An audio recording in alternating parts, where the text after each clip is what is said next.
from 16th on the grid. This time they start 9 spots higher up in position 7.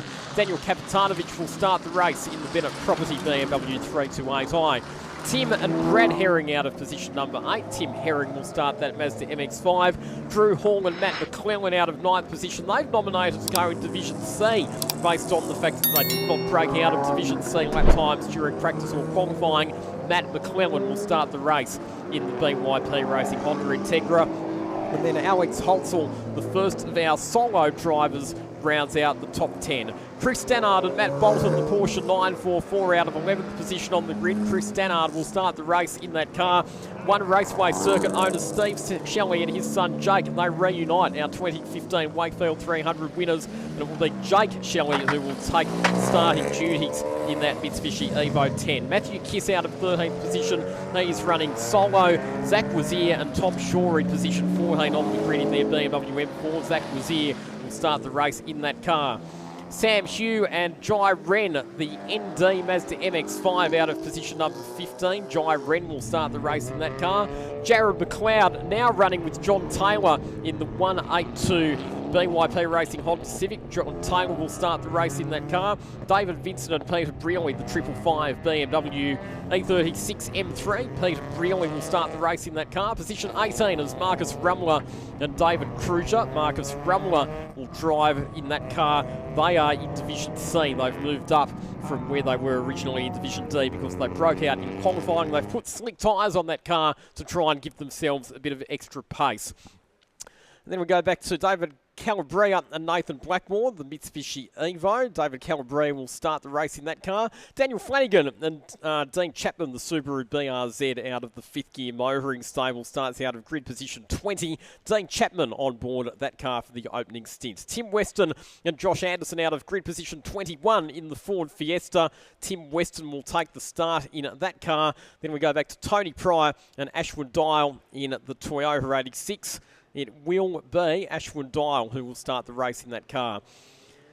We go back to Antonio Giorgi and Will Powers, the Toyota 86. Now I believe it's going to be Giorgi who will start that car, and that's certainly the information that we're getting on timing. Matt Thewlis and David Bailey out of grid position 26 in the BMW E36. Matt Thewlis will start the race in that car. A couple of very experienced drivers behind the wheel of that one. Then we go back to grid position number 27 where we find Greg Boyle and Matthew Southwell. Just confirming on our timing who will start that car. It will be Matthew Southwell. Back in position number 29 we've got Michael Hall and Terry Johnson. Michael Hall, very experienced driver to start the race in that car. Rounding out our field,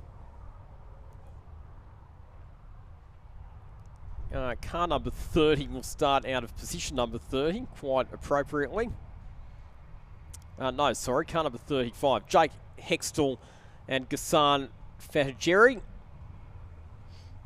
And Jake Hextall will start the race in that car. And finally, what an amazing story. An overnight rebuild for the number 8 Toyota 86, Charlotte Flanagan and Chris Heiniger. And the news that I had from the pits was that Charlotte Flanagan would be starting the race, although timing says that Chris Heiniger's in the car. So there are a couple of names on the timing screen that are not consistent with what I was necessarily told by the teams in pit lane.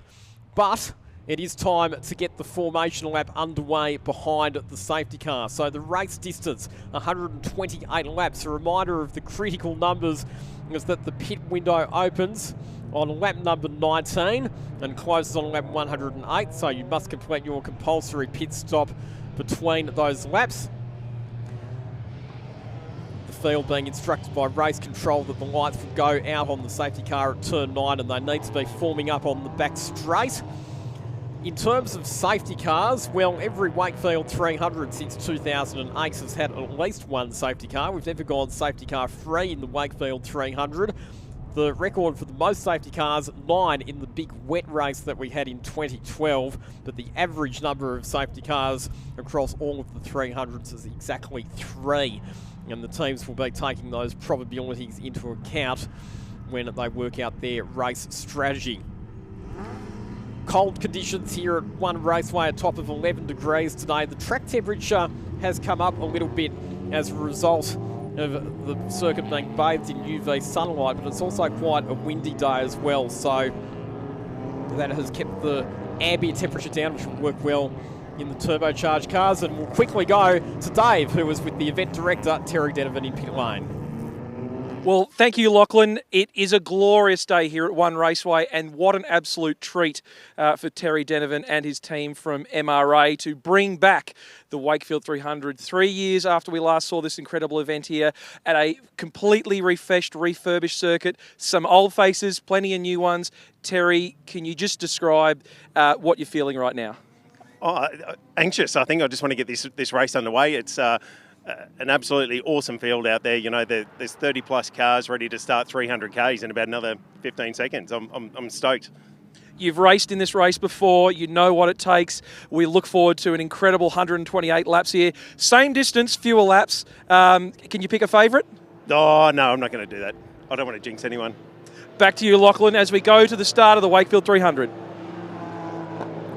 It is the moment that we've all been waiting for, and I'm proud to announce it's been gone since 2022, but the Wakefield 300 is back. Enjoy the strategy, enjoy the storylines, enjoy 128 laps of pure motor racing around the nation's spectator track. The green flag waves, the Wakefield 300 is underway, and an excellent start from Lachlan Beneath from the second row of the grid. He is going to move up straight away into second position, and we've got a problem already for, I thought that Lachlan Beneath moved up to second, but it's actually first because Charlie Curry, our pole sitter, has already got an issue. The Honda Civic, which started this race from position number one, extremely slow away and is going to drift right to the tail end of the field. So Lachlan Beneath goes through to take the lead on the opening lap of the Wakefield 300. Unbelievable scenes as our pole sitter drifts right to the tail end of the field. Mechanical reliability, that's always been the Achilles heel of that car, and it looks like their chances of victory in this afternoon's race have taken a severe battering before we've gone more than about 100 metres. A replay of the start. Let's see what happened. So when the green flag waved, Lachlan Beneath pulled straight out because that was because the pole-sitting car of Charlie Curry went absolutely nowhere when the field came under starters' orders. So beneath your race leader, Benny Tran or Anthony Sewell, second at the moment. Then it's Todd Herring, Aaron Giantini, Mark Schooner, Tim Herring, Jake Shelley, Alex Holtzel, Matthew Kiss, and Peter Brearley. There's a few cars that have fallen back, and that's probably as a result of getting checked up behind the pole sitters. So the cars of Matt McClellan and Daniel Kapitanovich, which started inside the top 10, have fallen back to positions 16 and 17 respectively. And I reckon that was probably just because they got checked up or maybe compromised as a result of the problem for the pole sitter. Dave's got an update for us from pit lane. Thank you, Lachlan. So I've just checked in with the team manager here at DNA Autosport looking after that Charlie Curry, Josh Buchan, Honda. Complaints about some sort of driveline vibration, but this team has basically replaced the entirety of the drivetrain through the course of the most recent events. We've seen a broken input shaft take out the car in a race previously, but everything was going swimmingly. It was a rolling start, which of course puts a lot less wear and tear on the drivetrain. The crew up on the air jacks, checking the car now, you know, rotating through the steering. Andre, very, very experienced with looking after the cars. But yeah, still trying to figure out what's going on for the 31 car. What an unbelievable situation, and what a crushing blow for the team that has had mechanical issues in these 300s in the past, and it was all going so well for them in the lead-up. For it to suffer such a severe setback so early, that is a crushing blow. Lachlan Beneath continues to lead the race by just 0.1 of a second from Benny Tran. Todd Herring, third, best of the Division B cars at the moment. Giantini, Saguna, Tim Herring, Shelley, Holtzel, Kiss, and really rounding out the top 10 as we turn our attention. So we've actually had a pass for the lead while we were on that camera shot. So Anthony Sewell has gone through to relieve Benny Tran of the race lead. The straight line performance of the BYP Honda Integra was enough to allow Sewell to blast past Beneath on the straight. So Sewell now leads, Beneath second. There is Todd Herring sitting very handily placed in position 3 in that Division B Mazda MX-5. Giantini, 4th position at the moment, the Honda Civic. Tim Herring, 5th. Mark Saguna, Jake Shelley, Alex Holtzel, Matthew Kiss, and rounding out the top 10 at this stage in the BMW M3, Peter Brearley. He's had a rapid start because that car started the race from back in 17th on the grid and is up in the top 10. The car that Peter Brearley is sharing with David Vincent. A bit further back in the pack, we look at Daniel Kapitanovic. Started 7th, has fallen back to 14th, and is now having to pick his way through. He gets down the inside of Jai Ren in the ND Mazda MX-5, so not an ideal start for him. And Lachlan Manif, that Maserati very quick through the corners, and we might have a lead change again here as Manif gets down the inside of Sewell, but Sewell hangs tough around the outside through turn number 13. And the Honda Civic should have the straight line performance to extend some breathing space over the Maserati Super Trofeo as they head down the straight, but the top 3 have all broken away. It's only 1 second separating the top 3 cars in the motor race. And then it's a pretty big gap. The 4th place car of Aaron Giantini is already 6.2 seconds off the race lead. Now remember that the car of Benny Tran and Anthony Sewell, it has to do 2 5-minute compulsory pit stops. All of the cars in the next group, Manif, Herring, Giantini, Herring and Saguna, they only have to stop for 2.5 minutes for their second pit stop. And the Jake and Steve Shelley Mitsubishi Evo 10, which currently sits 7th, only has to stop once. So that's where the intrigue is going to play a factor in this race, the different lengths of time that different teams have to spend in the pits over the course of this motor race. Great start from Anthony Sewell, very strong start as well from Lachlan Manif, and Todd Herring. Pace in that Mazda MX-5 is impressive and it's consistent as well. Now, one of the things that the drivers do have to be careful of during the race is not to break out of their division, because if they do that on more than 2 occasions, they get 2 warnings. The 3rd time that they do it, they get moved up into the next division. And if that requires an extra compulsory pit stop to be made, then there are post-race penalties that can be applied as well.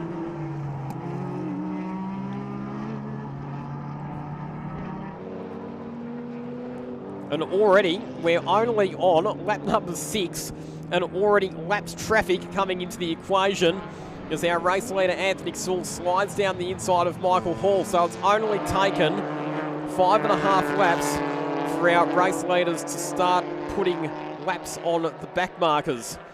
So that just shows you how much factor traffic is going to play this afternoon.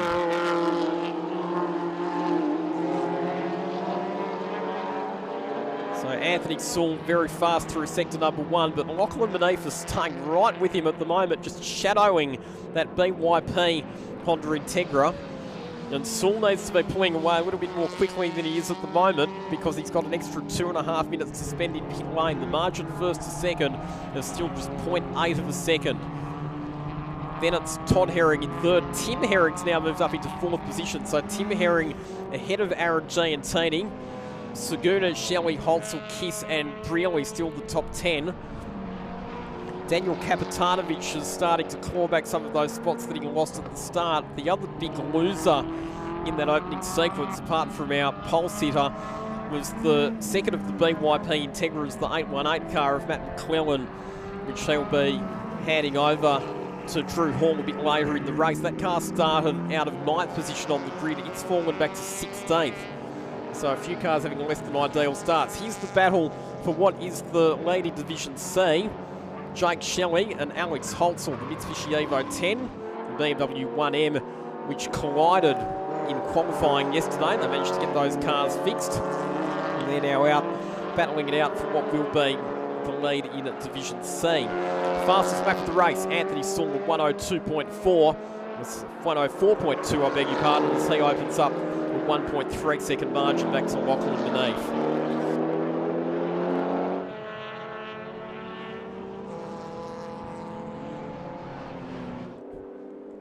And a look at the traffic a little bit further back in the pack. So, Jai Ren in that ND Mazda MX-5 has got David Calabria, who he's just passed, and is now up behind the BMW M4 of Zach Wazier. Now, the problem here for Jai Ren is that MX-5 is going to be really nimble through the corners, but it's not going to be so good in a straight line, and we saw there that he was able to get ahead of David Calabria around the top part of the circuit. Once he got to the straight, the Evo had too much straight line performance. Jai Ren, again, closes up on the Evo across the top of the hill, but it's harder to pass up there. And so that's the challenge that he finds himself facing at the moment. And just in behind those two, the recovering 818 car with Matt McClellan at the wheel, and then we've got John Taylor in the Honda Civic, followed by Chris Stannard in the Porsche 944. That was another car that qualified pretty well. They started this race just outside the top 10 in 11th position, but it's drifted back to 18th, so another car that has lost some positions in the early stages of the race. What you need to do is not panic, but you know, make sure you're not too impatient in capturing the lost positions, but equally you want to get the car back up into a position that's a bit more reflective of where its pace was in qualifying. Change of position on the main straight here as Zach Wazier goes down this side of Pete Ravilli. Dave, down to you. Thank you, Lachlan. So I figured we'd probably best check in with the team at MC Corsa, considering that Lachlan Manif is in that Maserati that started on the second row, albeit when we had our rolling start, it was actually the first car over the line. I checked, did he wake up? Did he put Tabasco sauce in his breakfast? No, it just seems like he had a nice sausage roll for lunch. Mark Hutt has said the team's been working tirelessly to get that car to a point where it's consistent. We've seen the car have a lot of mechanical issues in previous iterations of these 300k races, so they've played around with suspension setup, wheel alignment, ride heights, all sorts of things to try to get the car in the window. And it turns out all it really needed was a driver with a decent lunch from the bakery, and he's pressing on quite hard at the front, which is good to see. Awesome, thanks for the update, Dave. And while we were with that camera shot, we had an incident up at turn number 5, looking at the Honda Civic of John Taylor, just getting the left rear wheel out over the exit ripple strip there at the top of the hill. That unsettled the car and pitched John Taylor into a spin, and as a result of that, he has drifted back down the order a few positions. Thankfully, he's been able to recover fairly quickly, but he's back to 21st spot.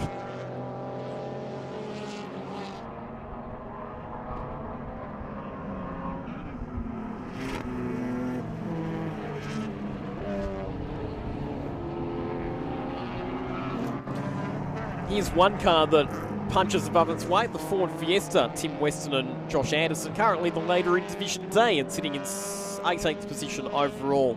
So they've had a solid start to the race so far. They're sitting up just behind David Cruiser, or it's actually Marcus Rumler in the number 17 BMW 328i. Anthony Sewell continues to lead by 1.9 seconds over Lachlan Manif. Todd Herring third, Tim Herring fourth, Aaron Giantini, Mark Saguna, Jake Shelley, Alex Holtzel, Matthew Kiss, and now Daniel Kapitanovic into the top 10, recovering from that slow start for the number 86 Pinnacle Automotive BMW 328i.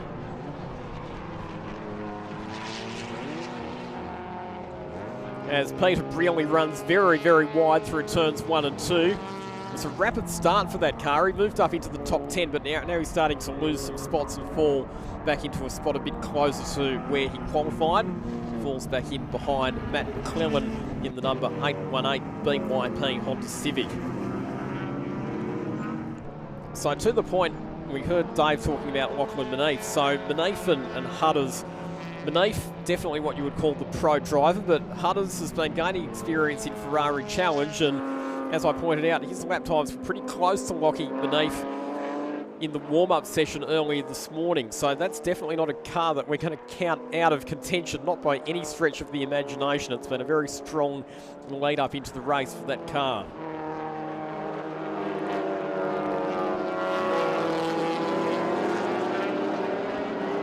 So looking at the number 88 Mitsubishi Evo of David Calabria and Nathan Blackmore. They've had a fairly quiet lead up to this race, not a car that we've spent a lot of time talking about because it's been a fairly trouble-free run for them.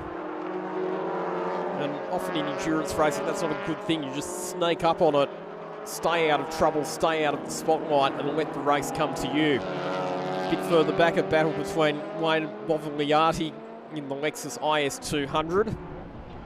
He's got Matt Hewlett for company, and also the Raceway Track Time Mazda MX-5 with Phil Alexander, the veteran of these 300k endurance races at the wheel. Phil Alexander, not only has he done most of the Wakefield 300s, but I found some old footage from Winton 300s back in the late 1980s and early 1990s, and he was racing in those as well. He has the Australian newspaper national motoring editor John Connolly as his co-driver in that car.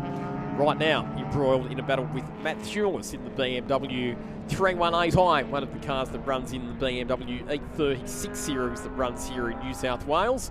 And we can see that Mark Scooter in that bright blue Honda Integra is just working his way through those cars as laps traffic.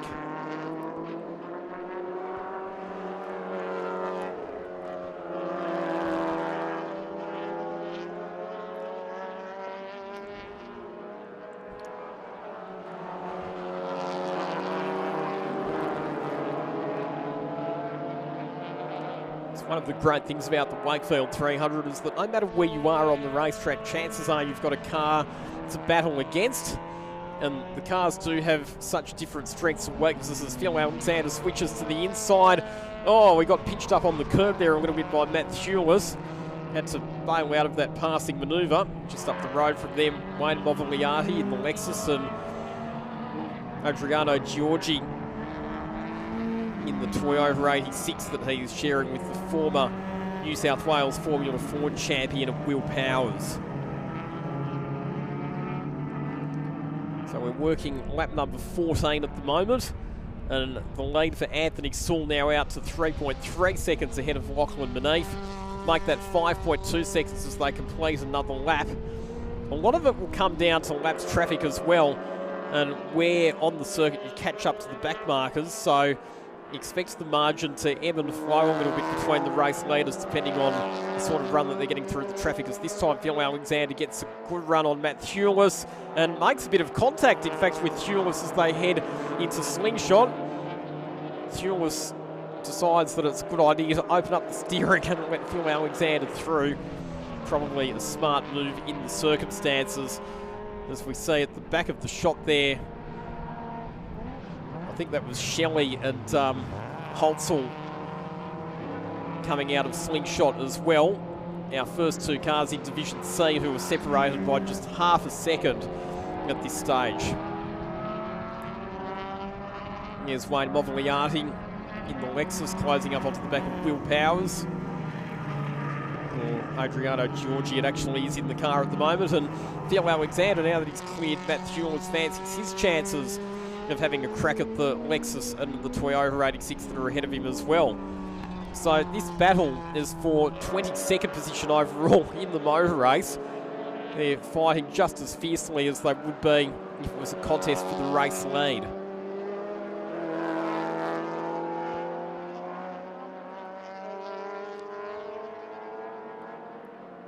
So I've got a couple of rear drive cars out of the Toyota stable, the 86 and the Lexus IS200, and also out of the Mazda stable. They're all four-cylinder cars. Actually, no, the Lexus IS200 was a 2-litre inline 6-cylinder engine, but small capacity 6-cylinder. You can see that, if anything, the 86 and the Lexus are just a fraction stronger in a straight line compared to the MX-5. We know that those MX-5s have very nimble handling and are very good through the corners. So far, only the one car that's made the pit lane visit, and that was our pole sitter. Their day done without even completing a single lap in the Wakefield 300. What a devastation for Charlie Curry and Josh Buchan. Here comes Jake Shelley closing in on this battle between Bovagliati and Giorgi, and Alex Holtzel has pretty much been shadowing Jake Shelley since the start of this race as Shelley gets up the inside of Bovagliati. These are all good friends off the track. Bovagliati, Holtzel and Shelley. Holtzel carrying a lot of speed into the Slingshot. might compromise him a little bit on the exit though. Shelley and Holtzel currently first and second in Division C, 7th and 8th outright.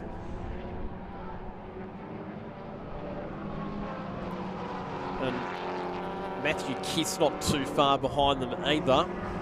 Only about another 2.3 seconds behind in 9th position outright and 3rd in Division C.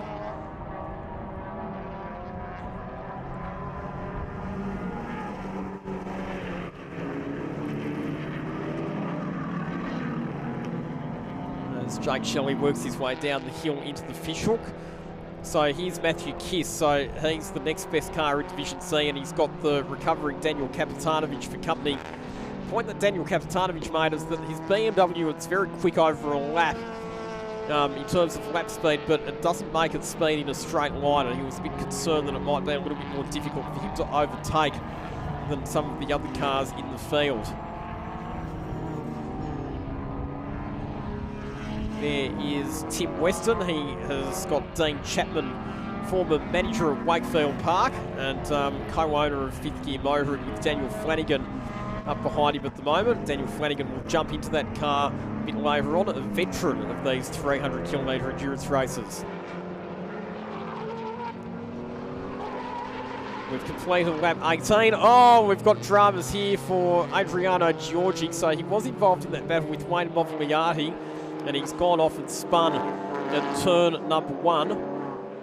Point that I was going to make is we're on lap 19 now, so the compulsory pit stop window has opened. So any time between now and lap 108, people will be able to take their compulsory pit stops as we go down to Dave Stillwell for an update in pit lane.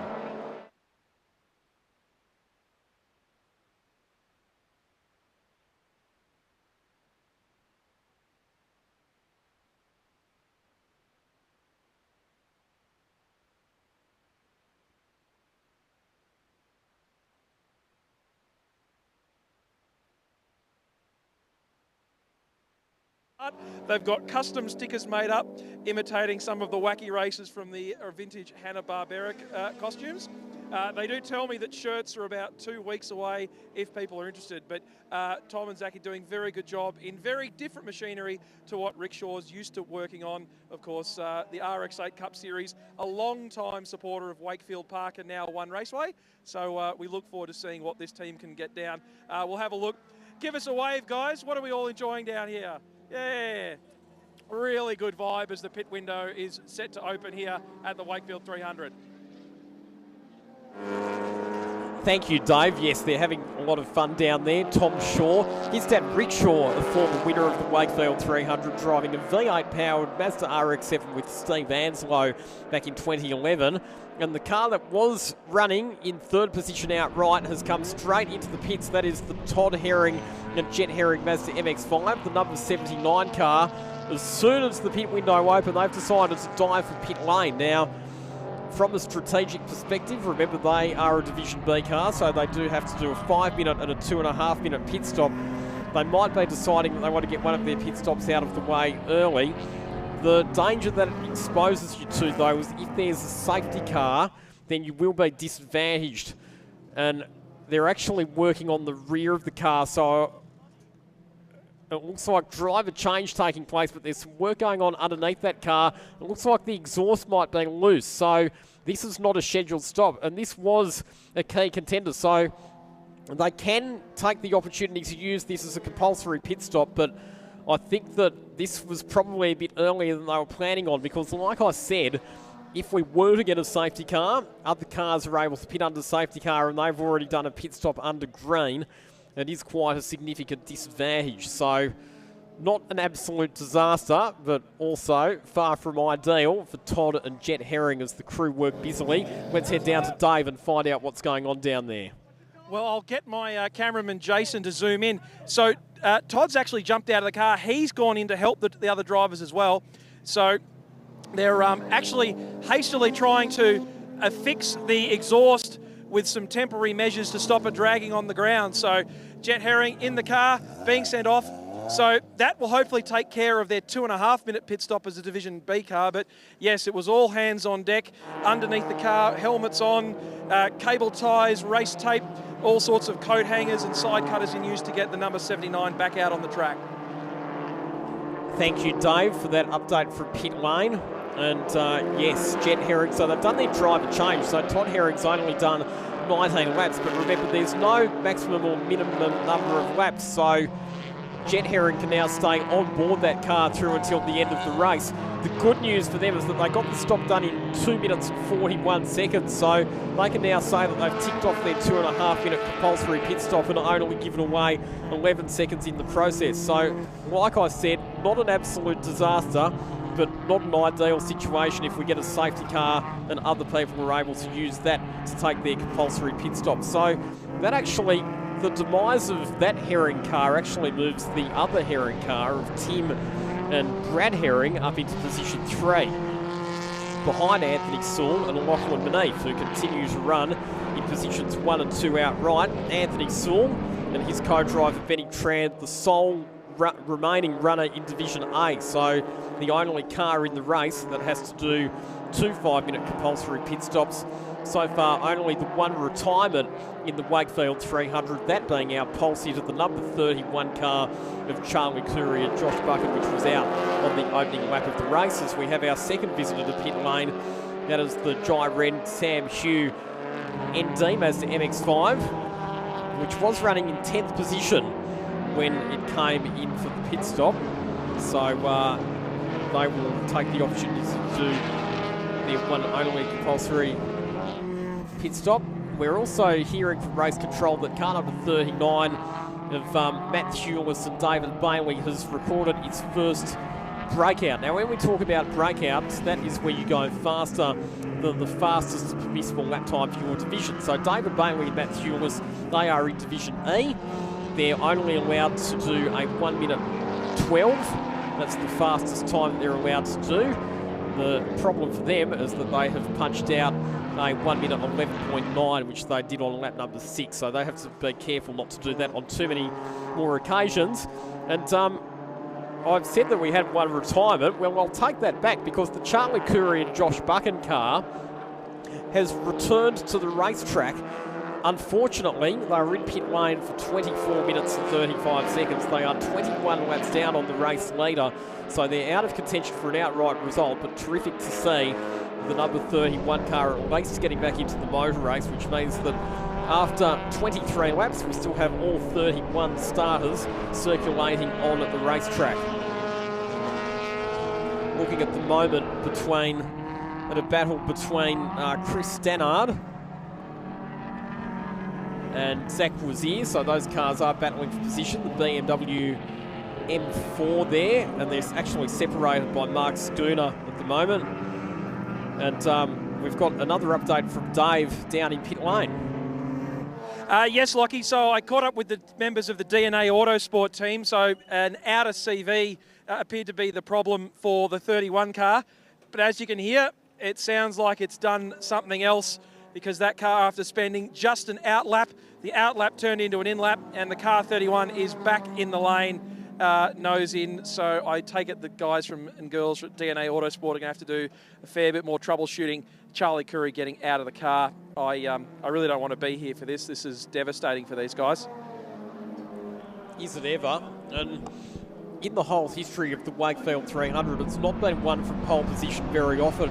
In fact, only 3 times. The Burgesses did it twice, and the only other drivers who win this race from pole position has been Todd Herring. So, yeah, that's hugely disappointing for those drivers. As we see, laps traffic. So, here is Mark Schooner coming up to lap Matt McClellan. So, at this stage, in fact, we've only got 5 cars on the lead lap. Our race leader, Anthony Sewell, such has been his pace at the front of this race, has now lapped everyone up to 6th position. But he still only leads the race by 3.1 seconds from Lachlan Manif, who's done a really good job of keeping that BYP Honda Integra in range.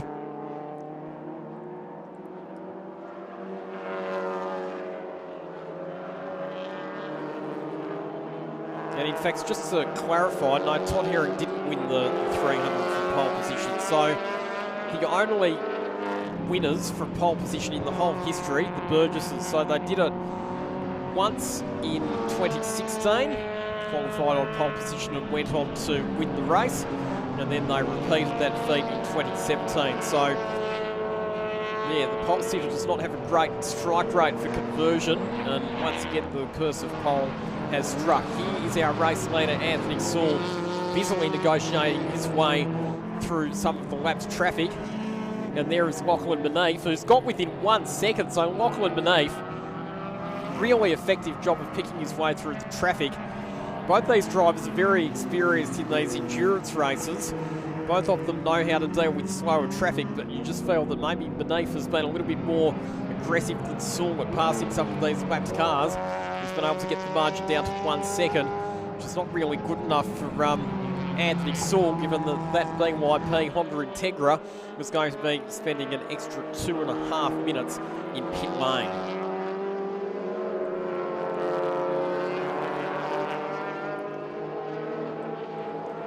Beneath driving that Maserati superbly at the moment, and the strategy in that team is that Lachlan Beneath was going to start and finish the race. So his co-driver Mark Hutter's plan was for him to jump in and do the middle stint. So the next car that Anthony Saul will be looking to put a lap down will be the Mark Schooner car, which is currently 56 seconds off the lead of the motor race. So 5 cars on the lead lap at this stage. Saul goes around Zach Wazier, so Wazier now 2 laps down.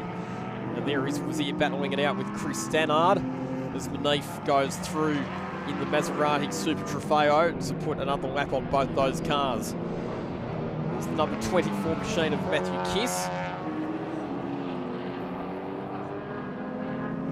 We're hearing that car went extremely wide at turn number 1, so much so that it almost went out to the wall. And that's why Matthew Kiss had a very slow first sector time on this lap, dropped about 4 seconds compared to his best first sector time of the race. That car currently sitting in 8th position outright and 3rd in Division C. Looks like we've got some tired people in pit lane, and I'm not sure if they're in the 5th gear motoring team or one of the other teams. I can certainly forgive the 5th gear motoring team crew for falling asleep given the night that they had up till 3:30 in the morning. We're hearing that it's actually not. It's the team of Perry Anastakis and Angus Lithgow with their Nissan Pulsar. Angus Lithgow behind the wheel of that car, which currently sits in a 26th position outright and 3rd in Division E.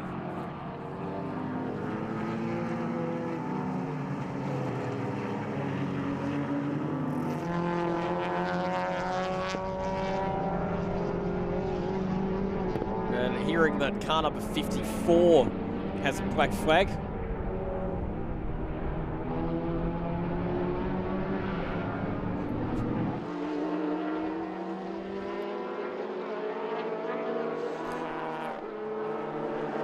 And we're hearing from race control that the reason for that drive-through penalty, so that is the Sam Hugh Jai Wren Mazda MX-5, which we saw in the pits a short time ago, was for a pit stop infringement. So the car controller assisted with the driver change, and that's not something that's allowed. The car controller must not work on the car or be involved in the pit stop in any way, shape or form. So that's the reason for the drive-through penalty for that car. So they'll be taking a 2 up through pit lane.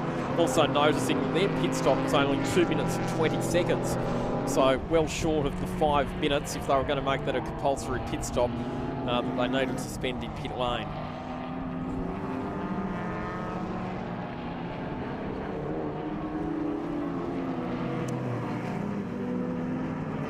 Battles continuing right through the field. Here is Dean Chapman attacking the back of Tim Weston.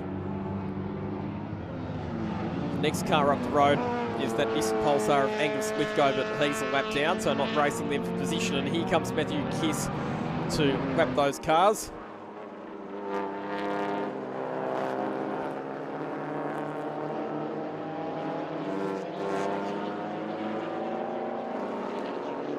shows you how busy it is in the mid-pack. And while these drivers are battling, there comes one of the other Toyota 86s.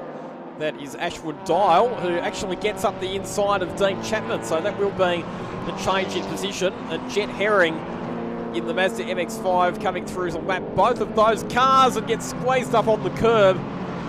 Tight moment there as they ran 3 wide into turn 1. Jet Herring manages to get past those 2 Toyota 86s, but having passed them, you'll look out the windscreen and see that he's still got another 3 or 4 cars in the next train of cars that he has to put down another lap. And in fact, Jet Herring is racing these guys for position at the moment. He's not actually putting a lap on them because he's already done a pit stop. So Jet Herring is actually passing these cars for position at this stage. See Ashland getting checked up by Perry Anastakis. Race control reiterating on the race receiver that the number 54 car has to come down pit lane for that drive-through penalty. It's not done that yet. So the officials do tend to take a pretty dim view of drivers ignoring black flags. So that Mazda MX-5 will have to be coming through to take a tour of pit lane fairly shortly. Look at this, just about 4 wide into turn number 1. As the Toyota 86s pass car number 21. Now, that is the Tim and Brad Herring car. I think he'd probably just backed out of that one, decided not to get involved in any drama, and is now working to put laps on these cars. He currently sits in 3rd position outright. 32 laps complete in the 2025 edition. Wakefield 300, 96 laps still remaining, so still such a long way to go in this race. And still, to my knowledge, only the single retirement. The reliability's been pretty good so far, but still such a long, long way to go. And still just 1.4 seconds separating our race leader, Anthony Saul, from our 2nd place car, Lachlan Beneath. So Beneath still keeping Saul well within range.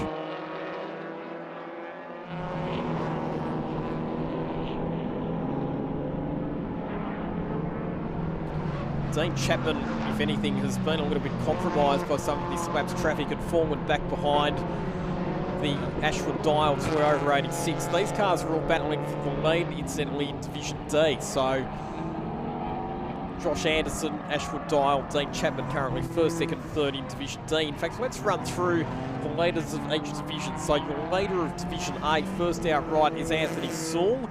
Leader of Division B, sitting in 2nd outright at this stage, is Lachlan Beneath. Leader of Division C, 6th position outright, is Jake Shelley.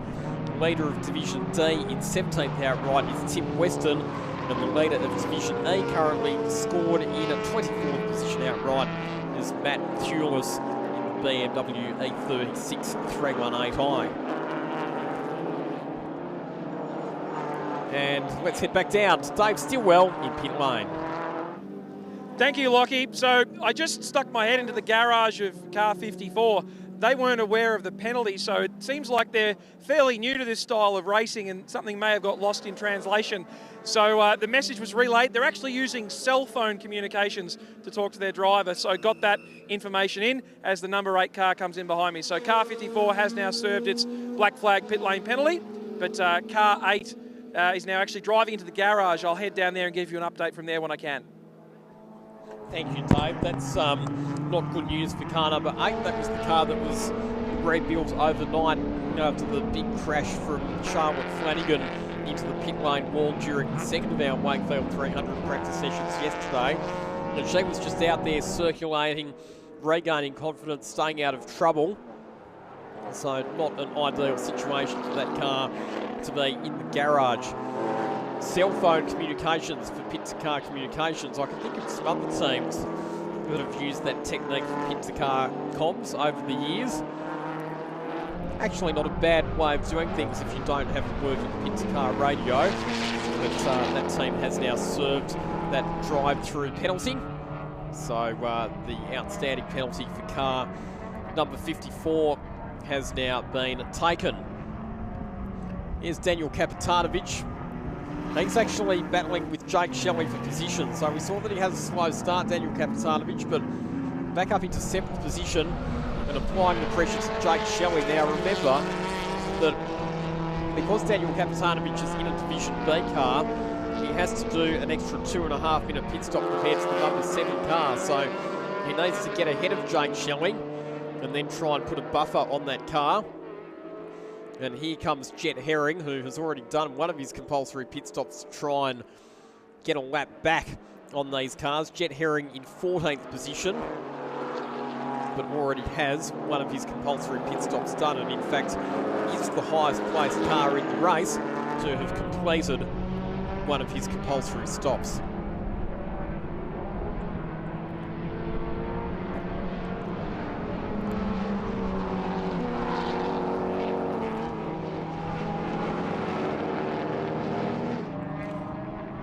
And has pretty good pace at the moment as well, Jet Herring, despite the fact that he's in a bit of traffic at the moment, but didn't take too long to get ahead of Kapitanovic to get a lap back, and should get past Shelley fairly soon as well. And Dave's got an update for us in pit lane on car number 8. Thank you, Lachlan. So I've just checked in with the comms personnel for the 5th gear motoring car number 8. Turns out that one of the few things that wasn't replaced on the front end of that car was the steering wheel. Turns out it was a little bit loose, so part of the process. Get it in, throw a couple of ugga-duggers on the nut holding the wheel onto the steering column, and send it back out again. But otherwise, all running good for the number 8 Toyota in Division D. Awesome, Dave. Thanks for the update. And they only spent a minute 38 in pit lane, so that was a very quick and straightforward fix for Charlotte Flanagan, and she's back out onto the circuit. This is currently sitting in 30th position outright and 7th in Division D. As we look at Daniel Kapitanovic continuing to put pressure on Jake Shelley.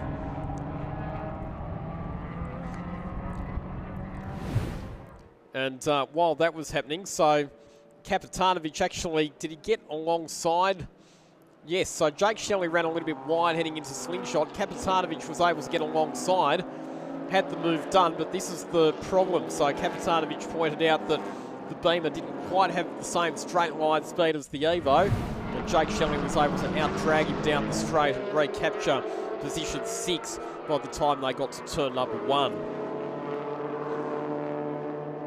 And that'll be a bit of a frustration for Kapitanovic, because he'll know that he'll have a fast car in terms of lap speed, but if he keeps getting stuck behind the Evo and it just pulls away from him in a straight line, then he can't use all of the performance that his BMW is capable of. Here they come onto the straight again, and you can see the Evo just pulling away in a straight line, and then Kapitanovic will gather up Jake Shelley over the top part of the circuit. A lot of the difference in corner speed will be because the Shelley car is on treaded tyres, whereas the Kapitanovic entry is on slicks, and you can see just how much more mid-corner speed Kapitanovic is able to carry up around the top part of the circuit compared to Jake Shelley, who's on the brakes a lot earlier. So Kapitanovic hustling, but he's going to need to get pretty innovative if he wants to try and make a passing manoeuvre. Here he comes up the inside into the fishhook. Can't quite get the nose far enough up the inside, I don't think. And in fact, Jake Shelley would be pretty well served here just to let him go, because they're not in the same division. They're not going to be on the same strategy. Jake Shelley ultimately will be spending 2.5 minutes less in pit lane. So it'd almost be better to let Kapitanovic go than risk Kapitanovic getting frustrated and potentially having car-to-car contact. Anthony Saul out in front of this motor race, continuing to lead by 2.9 seconds. Lachlan beneath, though, continuing to keep the BYP Honda Integra in range. 104.7 for Anthony Saul that time around, 104.8 for beneath, so 3 seconds the margin first to second. Saul actually punched out the fastest lap of the race last time around, and we've got the Mark Saguna Honda Integra up against the wall in slingshot, And this could be our first safety car if he can't get that car moving. He was running in 5th position outright at the time. That's currently yellow flag zone, so there will be no passing through slingshot at the moment. And if we get a safety car now, pit lane is going to erupt because this will be right within the pit window for a lot of these teams, right within the fuel window for a lot of them to be able to get home. So I reckon we could just be about to see a flurry of activity if they manage to get that car moving. The answer to that question is no, and the safety car has been called. Safety car has been called, so everybody will have to slow down and form up in single file. Let's see what happened to Mark Saguna, and he's actually hit the fence. So he's actually hit the tyres there now. We only just caught the end of that, so a bit hard to see if it was a mechanical failure in the car that caused the accident or if it was contact from another competitor. Look to the top of the shot. He was very, very close to Tim Weston in the Ford Fiesta, but hard to tell from that angle whether or not there was contact that caused that accident. But there we go. Our first safety car of the Wakefield 300, and Anthony Sewell, right on cue, has come straight into pit lane in car number 81. So a safety car that the BYP team would have been waiting for.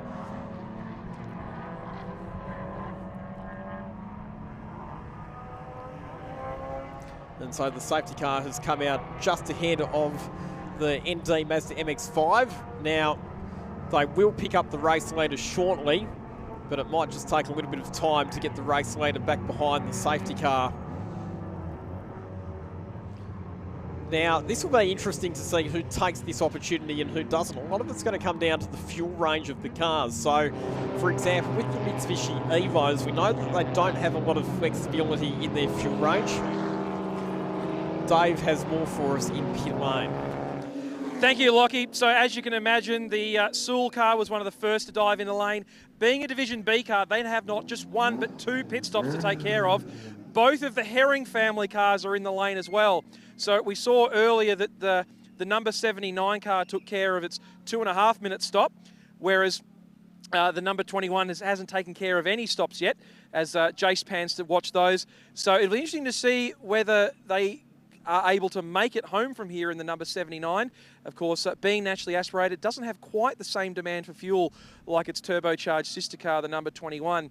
I wouldn't be surprised if we pan back the other way. Quite a number of the Division B cars have dived in. The safety car is the perfect opportunity to get rid of that 5-minute CPS.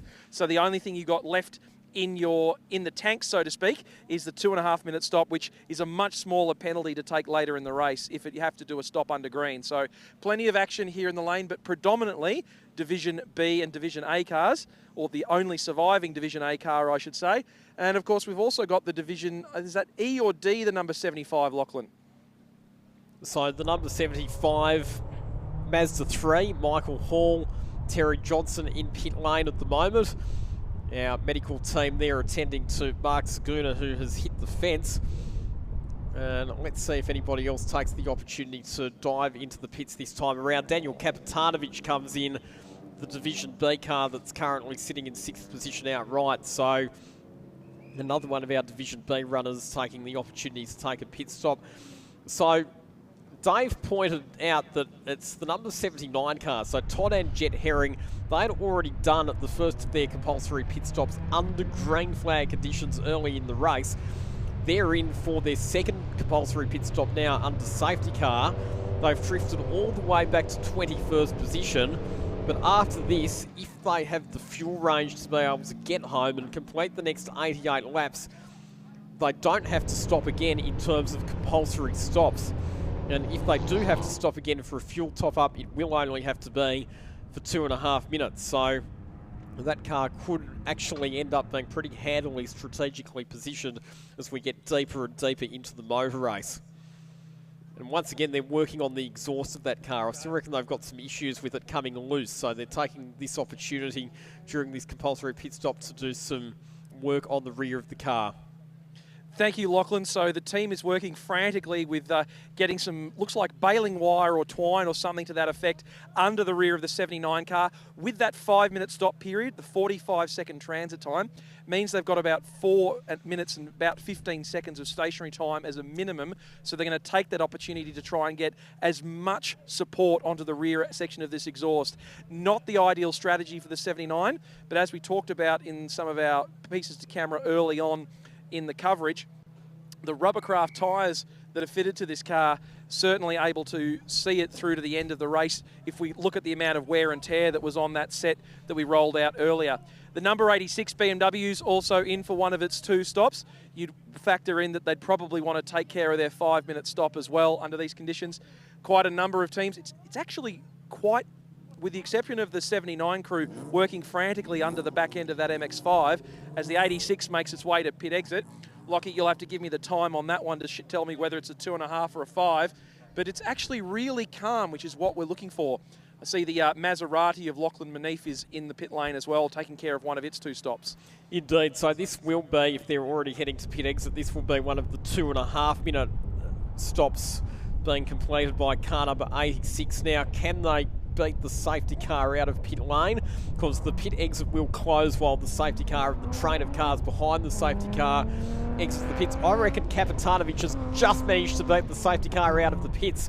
That could be a huge advantage later on. Often that can be the difference between winning and losing the race, because it's basically an entire lap worth of difference. So they've got out, and it's now Adam Thompson in car number 86, a hair's breadth ahead of that safety car. Now, this is where also will teams think a bit creatively and try and do back-to-back pit stops. We saw it at the Sydney 300 a couple of years ago with the BYP team, where they completed both of their compulsory pit stops during the one safety car intervention. Speaking of BYP racing, though, this pit stop for car number 81, Anthony Sewell and Benny Tran, they've now been in the pits for over 6 minutes. So for the car that's led this race, this pit stop is going a lot longer than it needs to. And the driver of car number 86, Adam Thompson, who's just got behind the wheel of that car, being warned by race control that there's a recovery vehicle on the track and just to slow down. Doesn't look like they're going for back-to-back pit stops. That car has stayed on the track. Lachlan Manif, the car number 770. Did you see, Dave, if they did a driver change in the 770 Maserati? Lockie, I wasn't able to spot that from my vantage point, but we've made it down to car 81 finally making its way out on track, so we might get a chance to have a chat with Anthony Sewell and find out what the delay was on that one and what it's like been running at the front of the Wakefield 300 this time by. But once we're done with Sewell, we'll make our way down to MC Corsa and see who's currently wandering around, whether it's a nice calm person still to go with one stop or whether it's a sweaty Lockie Manif having jumped out of the Maserati. Thanks, Dave. We'll leave that to you. So I'll tell you what, there's absolutely no danger of the BYP team being penalised for their pit stop being too short, because they are back onto the track.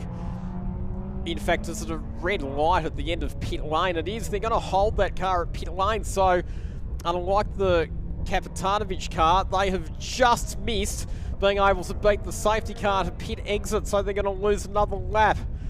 Unbelievably bad luck there for the BYP racing team. Car number 81 trapped at pit exit by the red light. We'll have to wait for the entire field to go past, and they are going to be a lap worse off than potentially where they would have been.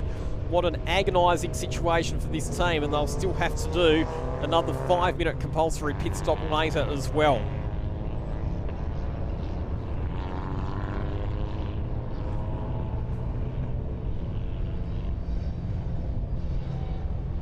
And finally the light goes green and those cars get released so that they can join onto the back of the train.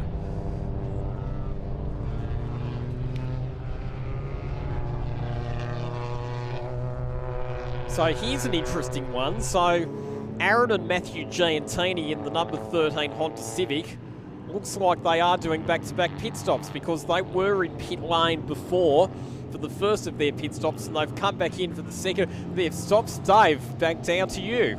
Yeah, it looks like they're just double-checking their handiwork from the pit stop, getting the torque wrench out, doing the double click to make sure that the tyres are done up appropriately. Only 4 studs to worry about on these Hondas, the Yokohama Advan AO50 semi-slicks.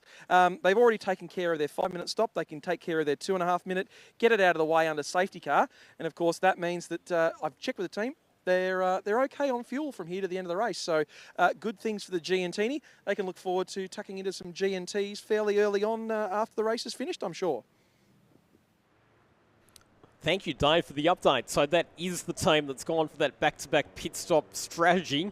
So they'll rejoin the race after their 2.5-minute pit stop with no stops left to go. Now, Anthony Sewell has climbed out of the BYP Integra, so Benny Tran now behind the wheel of that car. According to timing, Lockie Manif has stayed behind the wheel of the Maserati Super Trofeo. We'll just have to clarify that the timing has actually correctly reflected that, because what they originally told me was that their strategy was going to be that Mark Hutters would jump in the car at the first pit stop and then Lockie Manif would jump back into the car at the second pit stop. So I'll let Dave see if he can spot Lockie Manif. If he can't, that's probably because he stayed in the car and the team's decided to change their strategy. But no, Dave is with Lockie Manif. Down to you, Dave.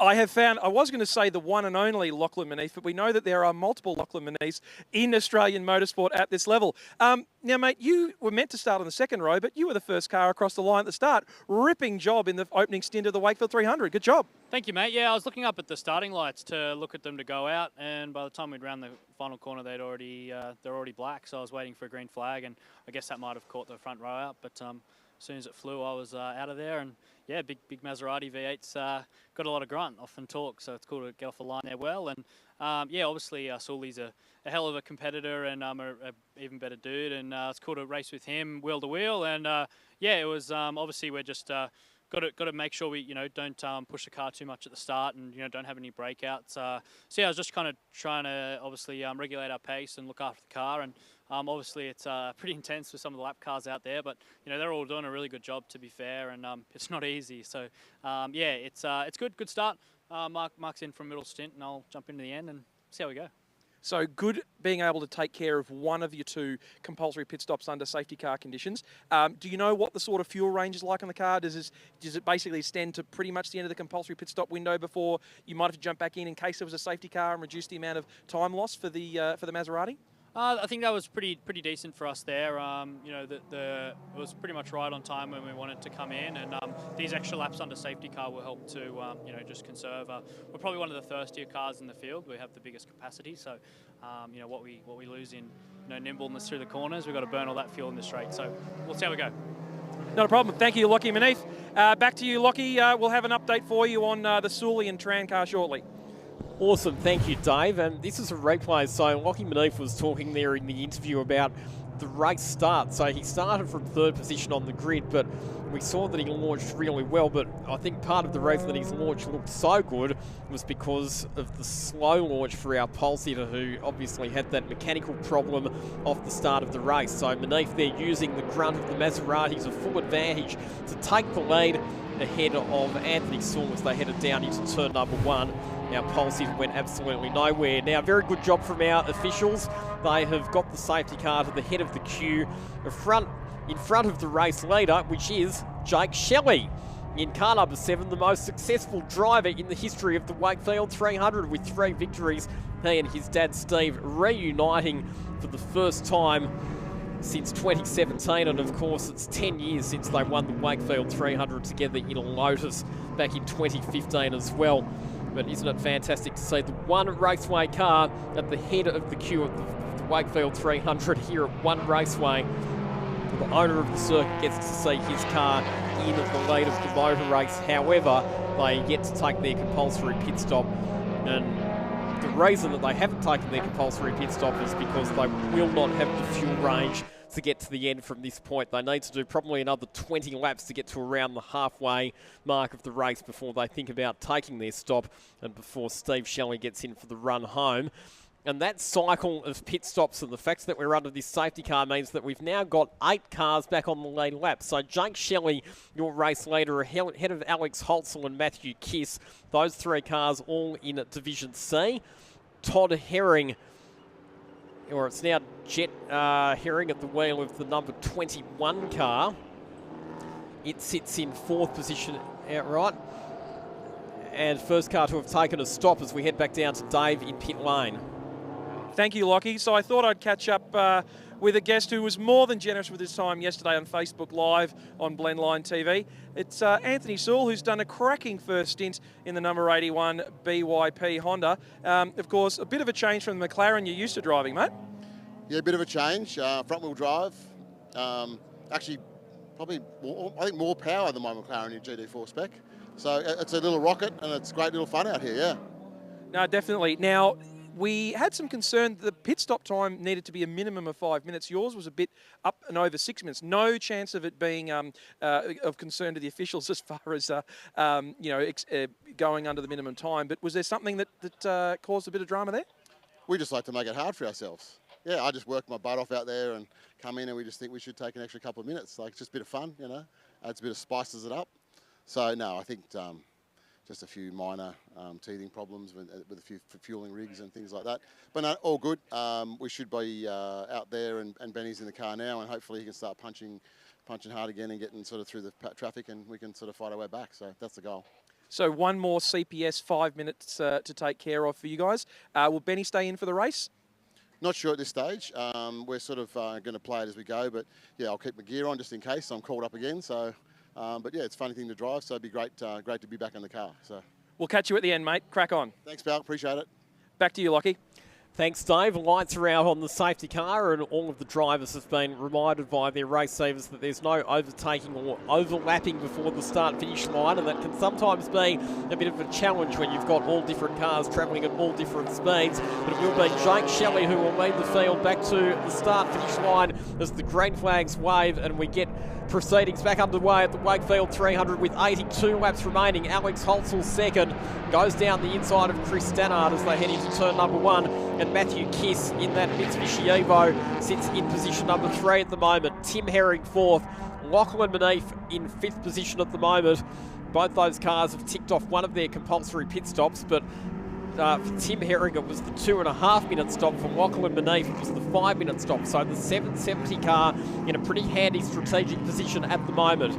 Adam Thompson in position number 6 at the moment has also done a compulsory pit stop, but again, it was only the 2.5 minute stop. It will still have a 5 minute stop to go, but they are on the lead lap. 8 cars on the lead lap. Matt McClellan in position 7 and David Calabria in 8th. The last car on the lead lap.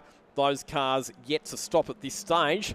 The next best car to have done a pit stop, Benny Tran. The one that I'm going to keep an eye on for the rest of this race will be car number 13, Aaron and Matthew Giantini. It's now Matthew behind the wheel.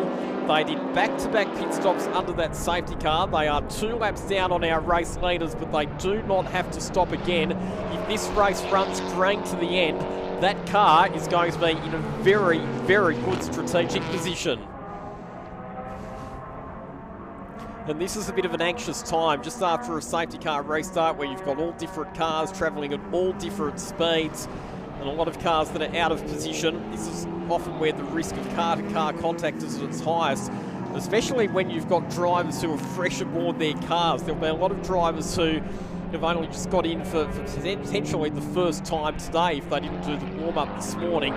Just take a little bit of time to understand the grip levels, understand what sort of machinery they've got underneath them, all while having to race harder for position and negotiate their way through traffic. And Jake Shelley and Alex Holtzell, now that they've got some clear track, they're both pressing on, both setting very fast times to the end of the second sector. And Dave Stillwell, back down to you with Todd Herring. In our latest of series of drivers who've extricated themselves from their vehicles and then going on to work on their own race cars, I figured it was an opportune moment to catch up with Todd Herring. Now he's stuck his son Jet in the car. We saw you jump out of the car at the first of your short pit stops and get straight stuck in with a bunch of cable ties, race tapes and baling twine. What's going on under the back end of that number 79 car? Well, the race never started like we wanted it to. The exhaust hanger broke off the back, so we had to get it to lap 19 and use it as one of our pit stops. We would have much rather do it then when the safety car would bang them both, but we had to tie it back up. And when he came in for his second one, put some more wire on it, make sure it's right, get home. Definitely. So from a fuel perspective, are you all good from here? We're good, mate. We're good. And we know that those rubbercraft tyres will be good to the end of the race based on the number of laps. Your young fella told us that the earlier set you used this weekend has done. Yes, they'll definitely last. Not worried about the tyres. Rock on, crack on at Herring Performance. Back to you, Lockie. Thank you, Dave. And a bit of an update for you is that there's a drive-through penalty for car number 75. That's Michael Hall and Terry Johnson. And that's for a pit stop infringement. So they're currently down in 29th position, running 5th in Division E. And yeah, they'll be taking a tour through pit lane. So yeah, not a ideal situation for that car, but there are so many things, as I mentioned earlier on, so many different procedures and processes that you can get stung for if you're not careful. So unfortunately, Todd Herring has been, not Todd Herring, Terry Johnson and Michael Hall have been caught out for that, and they are in pit lane right now, serving out their penalty. Now, we turn our attention back to the front of the race. Mark Hutters is now on board that 770 car, as discussed, just ahead of Adam Thompson. And there is the Giantini car, which has already taken both its stops, so it doesn't have to stop again, as well down the order. But is obviously in a pretty good strategic position. Jake Shelley leading by 3.1 seconds ahead of Alex Holtzel. As Benny Tran punches out the fastest lap of the race, it's down in 18th position. He has managed to get a lap back, so he's now under 2 laps off the lead of the race. And now what they lost with that really long pit stop that they made before, and the fact that they still have to do another 5-minute pit stop, they need to try and make up with it with raw pace. And that's why Benny Tran is pushing on hard at the moment.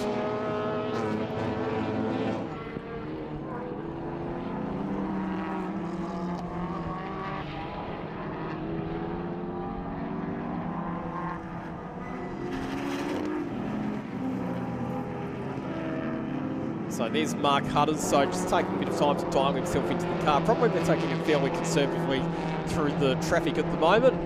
He's got Adam Thompson behind him, and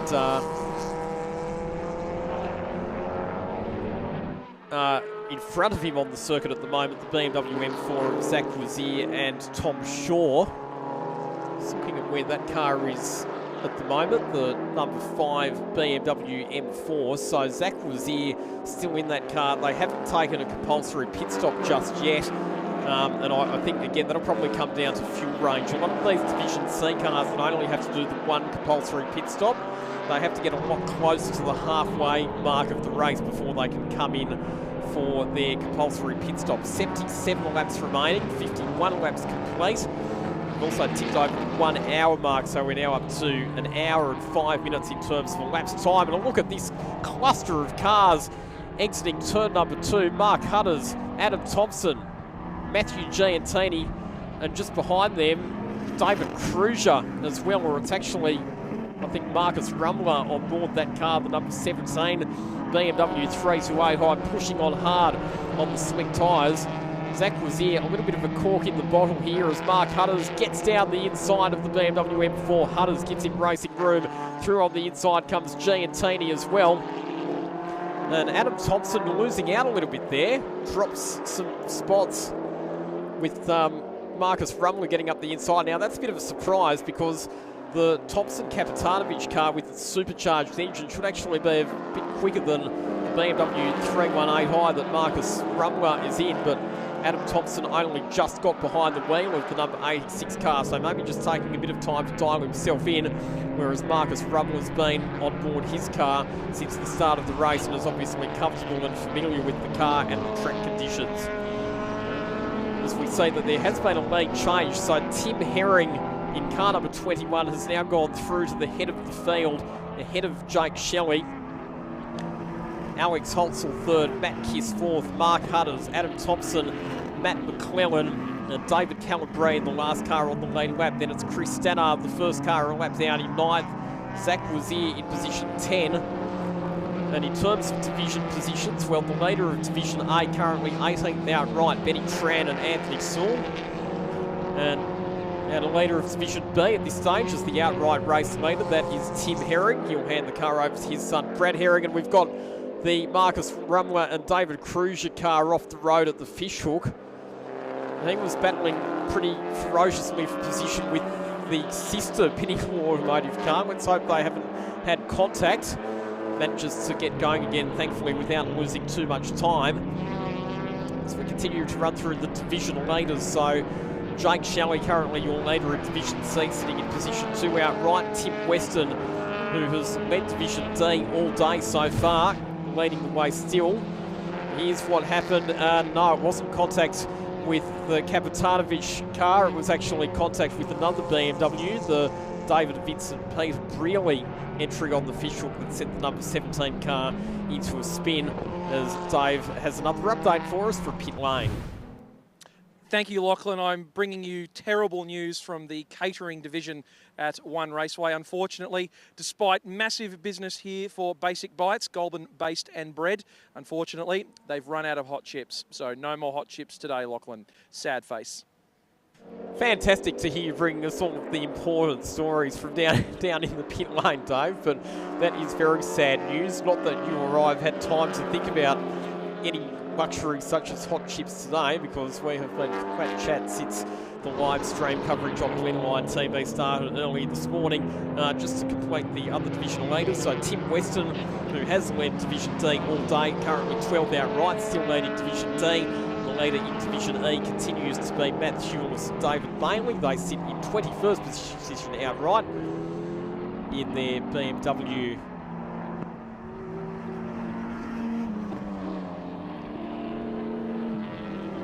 And some big news coming through from race control was that the Todd and Jet Herring Mazda MX-5, one of the cars that was in a pretty good strategic position, having completed both of its compulsory pit stops, is going to get a drive-through penalty. So the father and son combination drive-through penalty for speeding in pit lane. It was quite a long second pit stop for that car as well. 5 minutes. But they managed to fix the exhaust, so that car has fulfilled its compulsory pit stop obligations. However, they've just been dealt a setback, having to take an unscheduled tour through pit lane.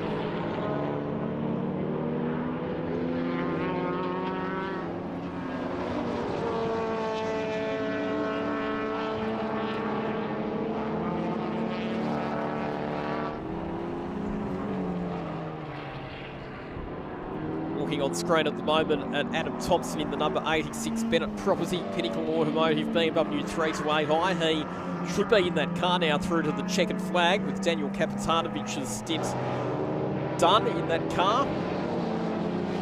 And currently sitting in 6th position with a 5-minute compulsory pit stop still to complete.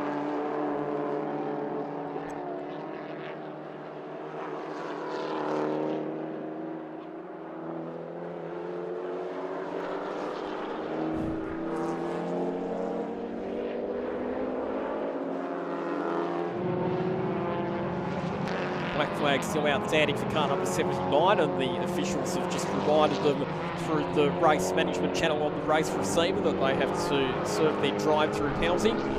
Here's the battle at the moment for what will be 3rd position outright in the race. It's currently held by Alex Holtzel in the number 80 BMW 1M, and he's got Matthew Kiss chasing him down. Both these drivers doing the race solo today. And only 0.6 of a second separating those cars at the moment, which are yet to complete their one and only compulsory pit stop. Here's Benny Tran, the number 81 BYP Honda Integra, which has picked up some more spots, got that car back up into 13th position. A lap and a half off the lead of the race, but should fairly comfortably deal with the cars in front, given the pace advantage that they have in that Honda Integra. Shouldn't be too long before they're back up inside the top 10 outright.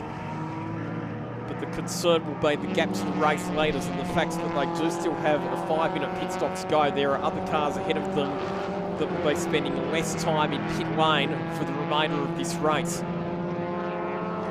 Still reckon that in terms of strategy, the Aaron and Matthew Giantini car, even though it's all the way down in 19th position at the moment, is very handily placed, having done both its pit stops, and also the Lachlan beneath Mark Hutter's car, given that they only have to do a 2.5 minute pit stop to get them home, and they've got pretty good track position. They're on the lead lap. They're only 22 seconds off the lead, and Mark Hutter's is punching out pretty fast laps at the moment.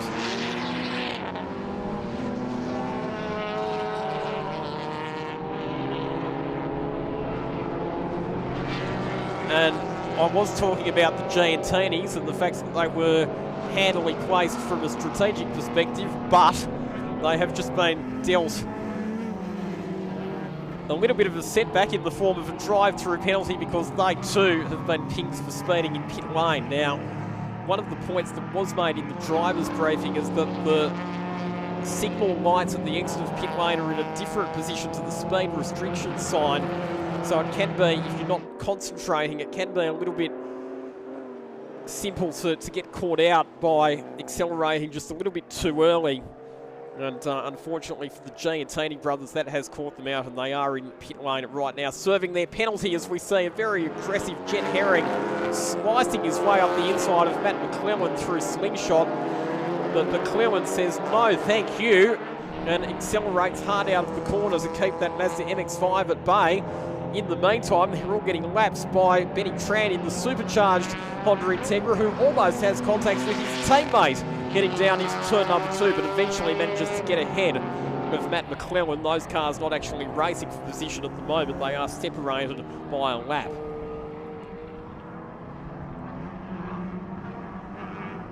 Just so much congestion on this racetrack. Everywhere you look, there are clusters of cars. It is so busy being out there and constantly having to negotiate your way through traffic. That's what everybody is having to deal with at the moment.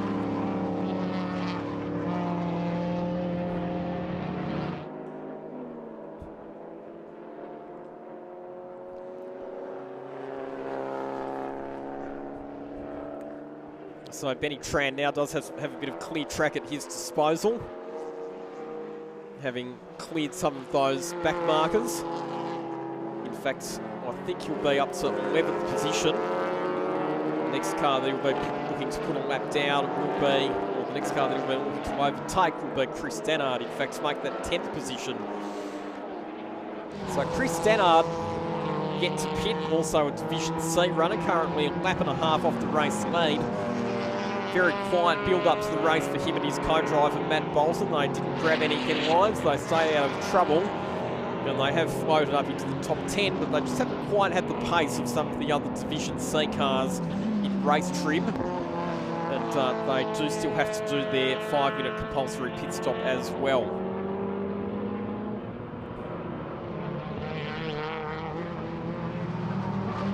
So we see that the Adriano Giorgi Will Powers Toyota 86 is in the pits for its compulsory stop, and Matthew Kiss has pitted out of position 4 as well. So the number 24 car now in pit lane for what should be its one and only 5-minute compulsory pit stop.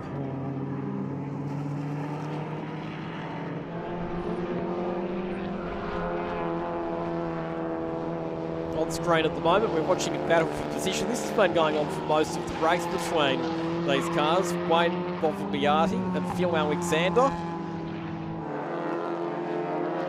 again find themselves battling for position, separated by just 0.6 of a second. Those cars 17th and 18th outright, currently 4th and 5th in Division D.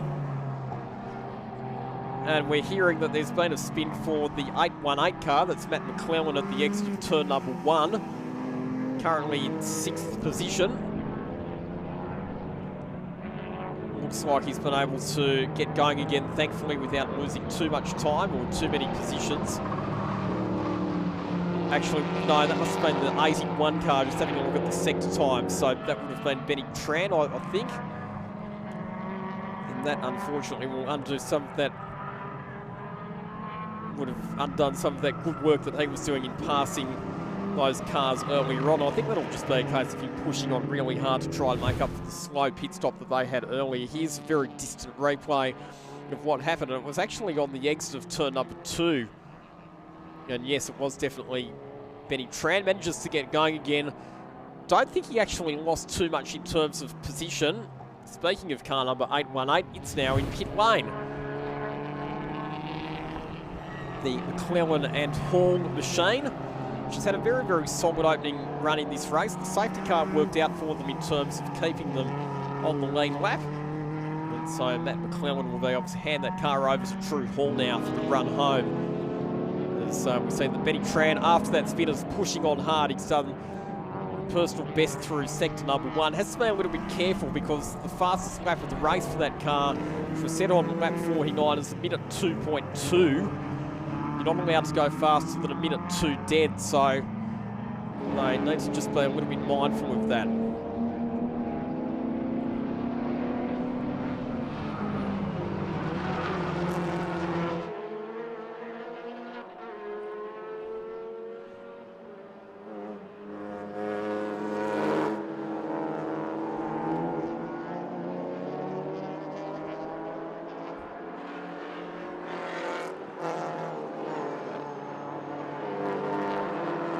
So looking at the moment at car number 17, that is Marcus Rumler in that car at the moment, currently sitting in 8th position in Division C. They were originally planning to run in Division D, but they broke out in qualifying, so they had to move up to Division C. They decided to put slick tyres on the car to give themselves a little bit of extra speed, but they again haven't quite had the speed of some of the other Division C runners in the race.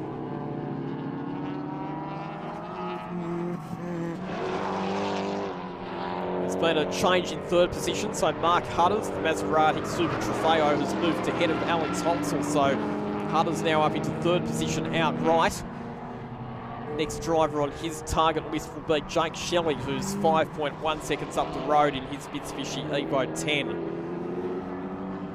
So Hutters making up positions, and as mentioned, that car pretty well placed strategically when you consider that they only have a 2.5 minute pit stop to make. The cars that are ahead of them at the moment will have to stop for 5 minutes, and they will have Lachlan beneath to get back into that car for the final stint.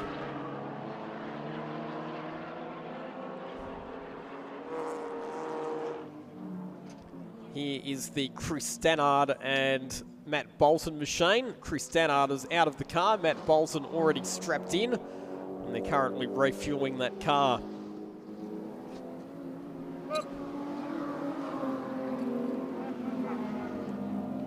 You'll see that they've got a towel there, that's to ensure that there's no fuel residue that ends up in a compromising position.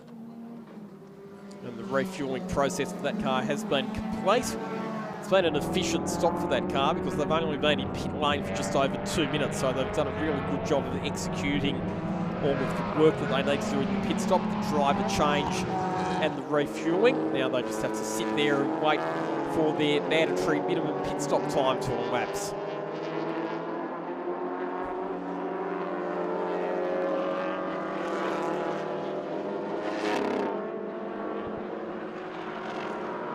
So Tim Herring continues to lead the race after 65 laps. So we've ticked over the halfway point of the race in 1 hour and 20 minutes or thereabouts. So the race record for the Wakefield 300 currently sits at 2 hours, 42 minutes and 50 seconds, which was set by Todd Herring in 2021. If we keep going at this rate, there's every chance that we could break that race record.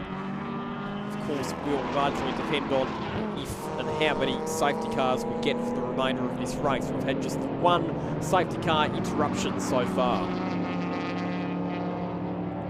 Phil Alexander continuing to attack the back of Wayne Movigliati. The Lexus, I reckon, is a bit faster in a straight line, but the MX-5 with its nimble handling better over the top part of the circuit. It's just a case of where will Alexander be able to find a way past that Lexus, as Benny Tran, having worked his way up to 7th position, is back in pit lane. So the number 81 machine back in the pits for its 2nd stop under green flag conditions. And now that we've cleared that half race distance, I think we can expect a lot of those one-stopping Division C cars to start thinking about their pit stops as well. In fact, it could be that they'll be forced into making stops fairly soon because they'll be just about out of fuel as Phil Alexander gets down the inside of Wayne Mavigliati through Slingshot and moves that Mazda MX-5 up into 14th position outright, 4th in Division D. And just ahead of them, Charlotte Flanagan, that car that was rebuilt overnight, that massive all-night for the 5th gear motoring team, still out there, still circulating. It's had just the one visit to pit lane to deal with the loose steering wheel. And she is still out there circulating around 6th in Division D, 27th outright. And only the 2 retirements so far in this race as well. Our pulse here today is done. Charlie Curry and Josh Buchan after that failure that they had right at the start of the race. And also the Mark Schooner and Jimmy Tran Honda Integra, which fouled the wall on the exit of Slingshot and caused the one and only safety car that we've had so far. They're our other retirements. So 29 of the 31 starters still on track at this stage. With Zach Brazier and Tom Shaw, BMW M4 now in the pits for its compulsory stop. Chris Stannard and Matt Bolton should be leaving fairly soon as well. They've now been in the pits for over 5 minutes, and right on cue, they are now back on the racetrack, rejoining in position 26.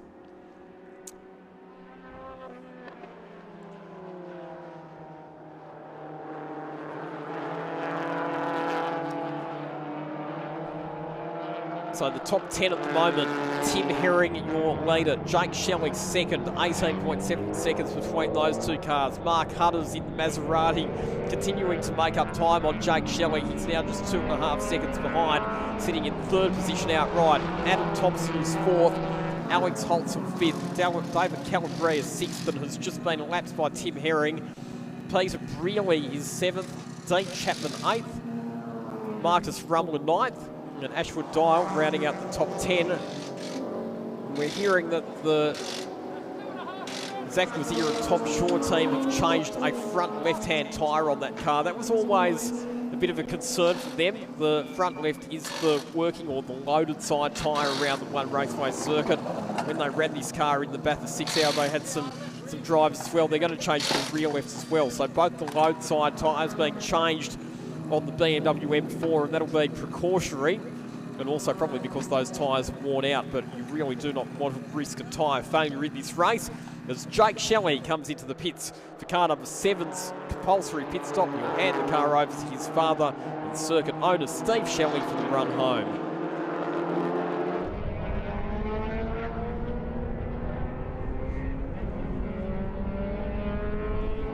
Here is our race leader, Tim Herring, squeezing his way down the inside of some lapsed traffic heading into turns 1 and 2. And I'll tell you what, they're not making it easy for him. Matt Hewlett there, the BMW 318i, not giving Herring a lot of space to get through, but he will clear Herring as they head up the hill. And our Division D leader has come in as well, Tim Weston, who has led in that Ford Fiesta Division D since the start of this race. Has come in for that car's compulsory pit stop. He will hand over to Josh Anderson for the run home.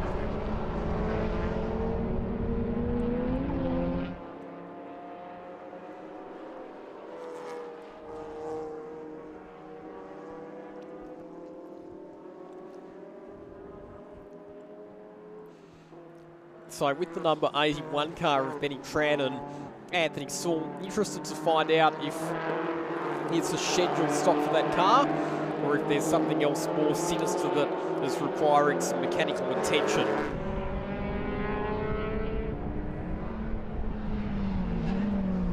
You can just see at the back of shot there, the pit lane activity. We can see the Shelley car taking its service at the moment.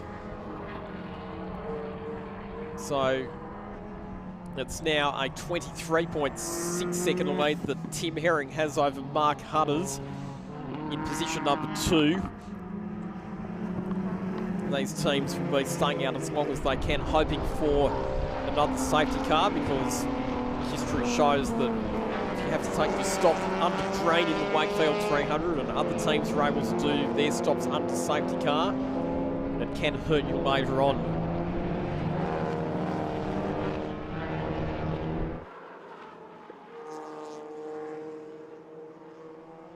And a couple of our more of our Division A cars, Angus Lithgow in car number 144, and also Jacob Hextall in car number 35. Those cars have now broken out as well. So the top 3 cars in Division E have all broken underneath the fastest permissible time for that division. So they will all need to be careful not to do that on too many more occasions. You get 2 warnings. Third time you do it, you get moved up into the next division and you'll lose your fastest time. As our race leader comes in, so Tim Herring in car number 21 is into the pits for that car's second compulsory pit stop. And that'll need to be their 5-minute compulsory pit stop. He'll hand that car over for the run home as we have a look at a replay of an incident that happened at the fishhook, and that was Adriano Giorgio. It's actually now Will Powers in the car trying to squeeze down the inside. David Calabria and Nathan Blackmore getting caught up in that accident as well. So a bit of an awkward situation there, and that's why the Calabria-Blackmore car has come in. It was probably around the time that I'm going to be taking their compulsory pit stop anyway. Broken headlight and a loose front bumper assembly for that car as a result of that contact. The crew just making sure that that bodywork's not going to flap around and potentially appear, inflate the tyre. In fact, they're going to rip the front splitter of that car off altogether to make sure that it doesn't cause them any issues. So that was really unfortunate, just getting caught up in that collision at the fishhook. We're hearing as well that the number 79 Todd and Jet Herring car will slow up the hill as well, and it looks like it's slowed down the hill. So all not well for car number 79, which qualified so well and ran so strongly earlier in this race, but now has some dramas.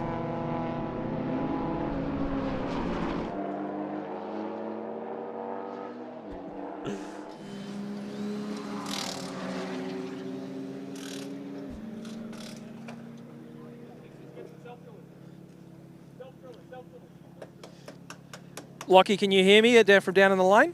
Dave, I've got you. You've got an update for us? Yeah, so the number 88 car, severe damage to the right-hand front corner. So we've got a smashed-in headlight. The team's putting a bunch of cable ties onto the front bar. Even got one of the drivers fresh out of the car, jumping back in. Front end of the car jacked up. Lower front splitter been taken off. I've also got an unfortunate update from team of car 81. That's actually broken the bracket that holds the drive pulley for the supercharger and the alternator. So nothing wrong internally in the engine, but all the external bits that have to go spin aren't spinning anymore because the belt won't hold on. So that car is out of the race. So day done for both of our Division A cars. They qualified so well, they had so much speed, but mechanical longevity was always the big question mark, and when it has come to the crunch, both of those cars have failed to go the distance today.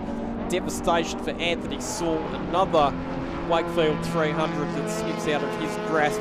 He'll have to wait for another 300k enduro to get that long-awaited win. And hearing as well that a 5-lap penalty has been applied to car number 24, Matthew Kiss, for incorrectly completing the compulsory pit stop. And if you have a look at the regulations for the Wakefield 300, there is a penalty matrix, and generally a 5-lap penalty is applied if you spill fuel during refueling. So I would hazard a guess that that's what's happened, and it's a 5-lap penalty for car number 24, Matthew Kiss, failure to complete the compulsory pit stop correctly. So wonder what exactly it was that they infringed, whether it was spilling fuel or something else, I'm not sure. But either way, they're going to be taking a 5-lap penalty. And we've got some work going on. The Adriano Giorgi Will Powers car that had that spin at the fishhook and subsequent contact with the Mitsubishi Evo.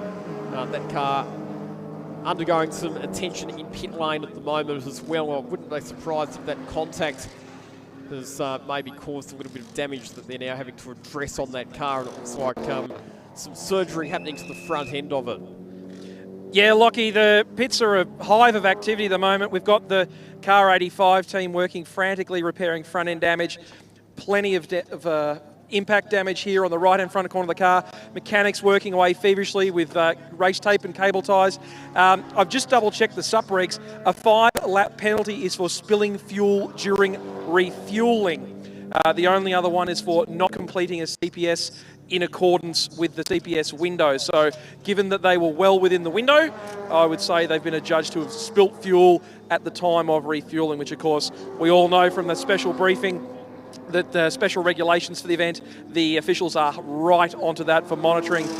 They want absolutely no risk, and unfortunately the team's fallen afoul of that section of the regulations. Rattle guns are plenty going on now, front bar coming off. I guess the 85 team's starting to feel what the fifth gear motoring team got to feel at about 1 a.m. last night, having to do a rebuild in pit lane. So we'll leave them to it. Thank you, Dave. 53 laps remaining in the Wakefield 300. Pit window closes on lap 108, so still plenty of time for teams to get their compulsory pit stops done if they haven't already. Still 33 laps remaining in the pit window. An hour and 33 minutes have elapsed in the race. Mark Hutters has floated back to the race lead with a couple of those other cars taking their compulsory pit stops, including the Tim Herring car, Tim and Brad Herring, which has now taken both of its compulsory pit stops incidentally and rejoined in 9th position overall. However, they are behind the Aaron and Matthew Giantini Honda Civic, which has also taken both of its compulsory pit stops.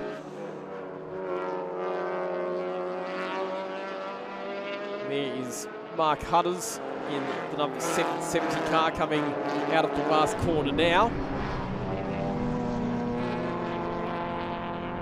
And it was a slow lap for Mark Hutters, so there's been some issue for that Maserati because it was only a 1 minute 27 on that lap.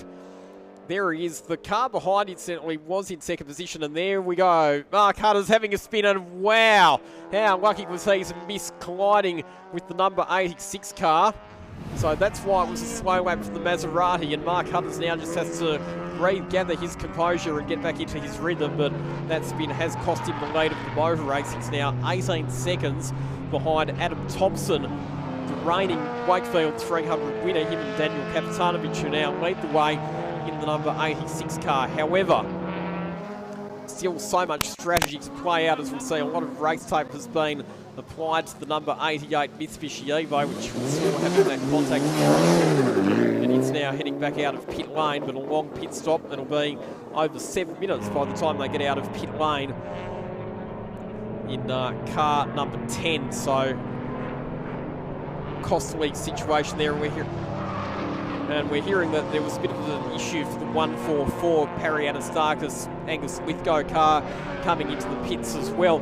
Wonder if they were out of fuel and they've had to run that car on the starter motor to get them back in. But either way, a pretty slow pit entry for the 144 car. Angus Lithgow will come in and hand that car over to Parry Anastakis for the run home. Alex Holtzel has also come into the pits in the BMW 1M for that car's compulsory pit stop. It's been in the pits for 1 minute and 30 seconds. So Adam Thompson leads, but he and Daniel Kapitanovic still have to do a 5 minute compulsory pit stop. Mark Hutters and Lachlan Beneath, they sit second. They're 20.6 seconds off the lead of the race. They have to do a 2.5 minute compulsory pit stop.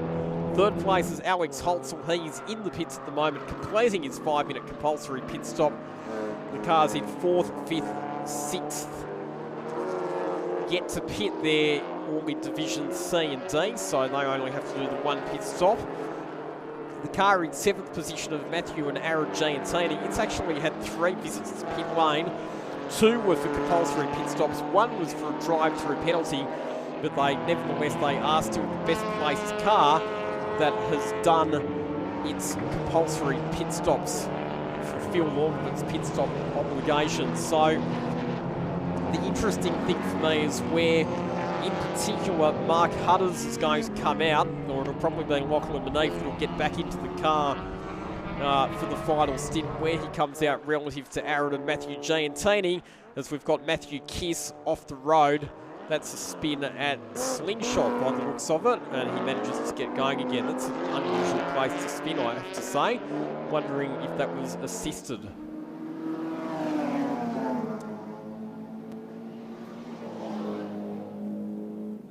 Parry Anastakis now in the 144 car, which is being refueled, and Dave keeping eagle eyes on that pit stop down in the lane. Thank you, Lockie. So the 144 team frantically working. They did run all the way down to pit entry to push that car down to its pit bay if it needed to. The team's hard at work pumping the fuel in. You can see in the back of the car we've got the fuel cell sitting in the spare tyre well. The car's actually also been converted to electric power steering. There's an electric power steering pump in the back of the car as well. So some interesting technology in the 1444 Pulsar. The team using the rotary fuel pump rig, a variety of fuel pump solutions used for this event. Some teams using the production car or supercar style Siamese dry brake, some using the rotary hand pump, and others just, using a 44-gallon drum on a trolley. So do we think that the reason that they were slow into the pit lane was because they ran out of fuel, Dave? I went to ask Parry that question and I was promptly chased away from the car, so they really wanted to focus on the pit stop first, I think. So I'd wager that car was probably at the limit of its fuel, either that or just running it that slowly after having run so quickly through the race just meant it flooded it and died on the 40k an hour pit limiter. Either they wanted to concentrate on their pit stop, Dave, or they wanted to avoid revealing to you that they ran out of fuel. Wouldn't be the first time. And won't be the last. Well, the good news is it looks like the pit stop has been successfully completed and they should actually be able to get out of the pits without being too far over their 5-minute minimum compulsory pit stop time. Just paying attention to this car at the moment, the Todd and Jet Herring Mazda MX-5. Again, it's running extremely slowly down the main straight. It's getting overtaken by cars that are in far slower divisions, so that should not be happening. And the last lap time for that car was a minute 37.2, which is over half a minute slower than what that car is capable of. So all is not on song in car number 79 at the moment. However, I believe still just the 3 official retirements from the race, both of our Division A cars, the Benny Tran, Anthony Saul Machine and the Charlie Curry, Josh Buchan, Honda Civic out of the race, and also Mark Stuna and Jimmy Tran. So not a good day for the Tran clan as far as the Wakefield 300 is concerned, with neither of their drivers getting to finish the race today. And in the case of Jimmy Tran, not even getting a drive because the car was eliminated before he was able to begin his stint. And I reckon that the number 79 car will probably be heading into the pits for some attention in the very near future.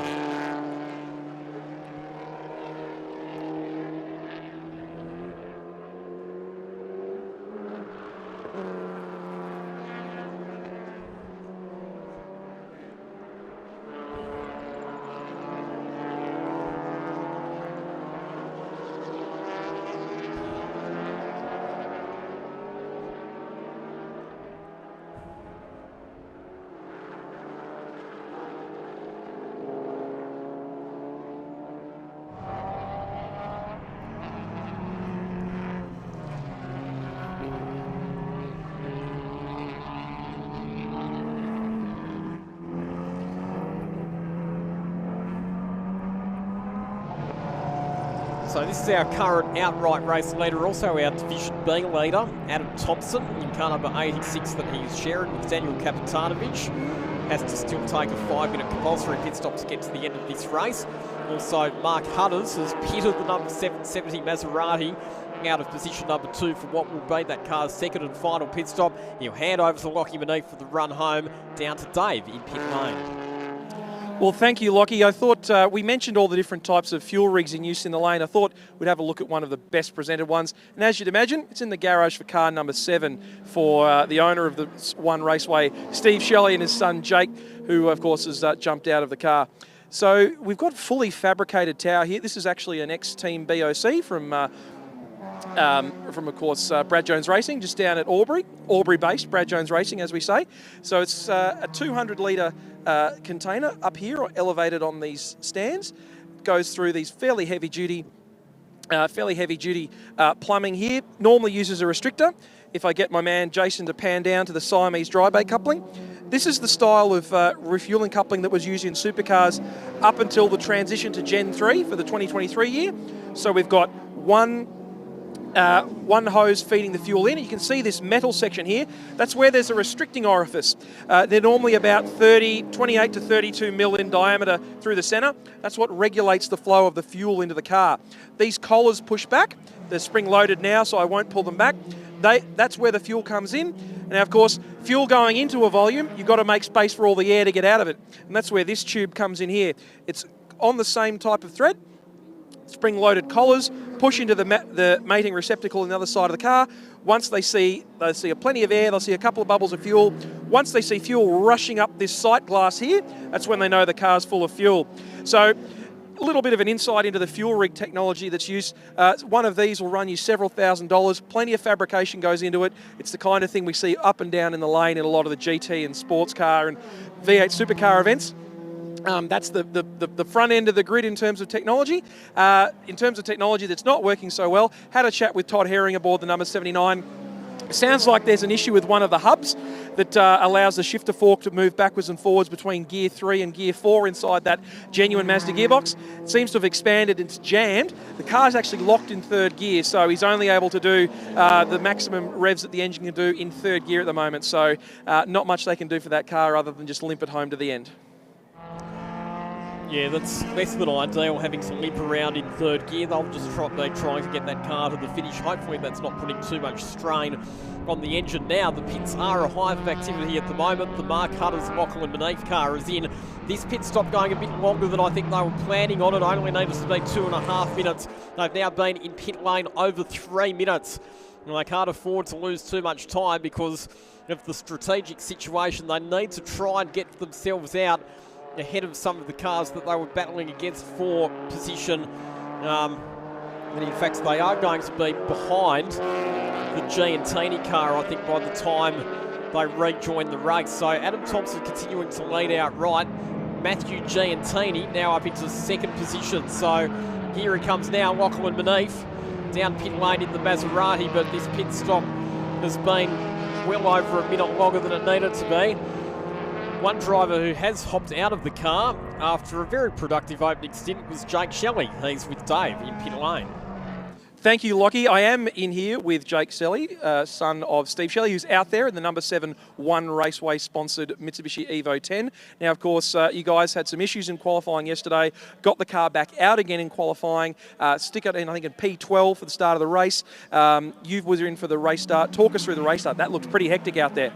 Yeah, look, it was pretty hectic, but I want to watch it back because there was that start, everyone sort of kind of balked up, but when we hit that control line, I was like, all right, boys, I'll take 3 or 4 places. And then when we found ourselves in a groove, we kept pumping out the laps, and tyres felt good, car felt good, did everything I possibly could, I think, as a Class C car. I think the B-Class cars are in a good position with the way that they got to pit under that safety car. But we've done everything we can, so we've got to be really happy so far. Just need to bring it home, see what happens. So talking with Steve earlier in the broadcast yesterday, the fuel window for the car was really just a couple laps in the middle of range if the race was going to run green to the end. So you basically had to stick to that strategy, kind of hampered by the fuel range in the car. Everything's running okay, car feels good? Yeah, look, you know, that safety car was good timing for other people, but for us it was also okay because we got to go a little bit slower, preserve a little bit more fuel, pump out the laps a little bit, like the lap window. So, yeah, we pitted about lap 70 or left 71 or something, which gives us plenty of fuel for a ride home. Now we just need to go out there and push hard and see what we can do. Definitely, and if the Evo isn't quite up to scratch for getting your kicks here at One Raceway, there's plenty of other cars here hiding in Steve Shelley's personal garage here. I'll get Jason to pan through the background, but there's some pretty impressive machinery here as part of Steve's collection. We've got a 991 Series 2 Cup car, we've got a Radical, there's even a Brabham Formula 2 car hiding in the back under a cover, and of course the vintage Evo 8, I think converted to an Evo 9 now, Jake, the other car that we couldn't quite raid bits off from yesterday. Yeah, that's correct, yeah. No, it's an 8. That car actually has won a Wakefield 300 when it was an 8. And then we had a 9, and so we loved our 9. We converted our 8 to a 9. But then recently, Dad purchased the 10, and it's been a beautiful car to drive. It's been awesome. Well, Jake, we'll let you get back to all your adoring fans and family and friends in the lane here. Back to you, Lockie. I'm sure the race is unfolding while we've been speaking.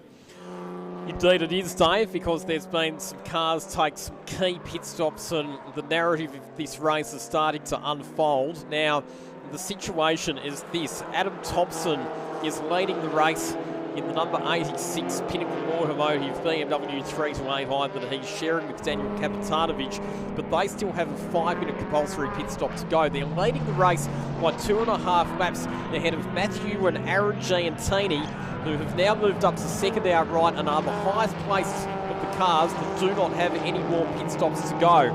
So if Adam Thompson and Daniel Kapitanovic are any chance of defending their Wakefield 300 title, they need a safety car sometime between now and when the compulsory pit stop window closes on lap 108 to be able to take their final compulsory pit stop.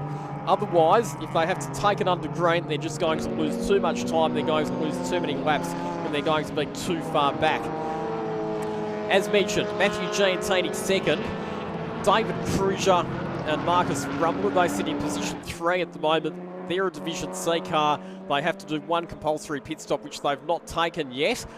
The next best of the cars that has done all of its compulsory pit stops is the Mark Hutters and Lachlan Beneath Maserati Super Trofeo, which sits in 4th position outright. Unfortunately, their stop was a bit slow, so the problem for them is that because their stop was so long, they've come back out a lap behind the Aaron and Matthew Giantini car. They are a bit faster. Lachlan Beneath is lapping more quickly than Matthew Giantini at the moment, but the problem that they've got is that they're a long way back. What they probably need is to unlap themselves from the Giantinis and then hope that there's a safety car to get them back in touch. If it comes down to a final sprint to the finish, I think Beneath probably has the best pace out of those cars that are in outright contention. But because that pit stop was longer than it needed to be by about 1 minute and 25 odd seconds, it's just put them a little bit further back than where they would have been planning on. So that's kind of the situation as far as the fight for outright victory goes. But as we know, in these 300k endurance races, there's always a twist in the tail. A curveball gets thrown in the air, a spanner gets thrown in the works, and everything changes. So, yeah, going to be interesting to see how things play out in this remaining 38 laps.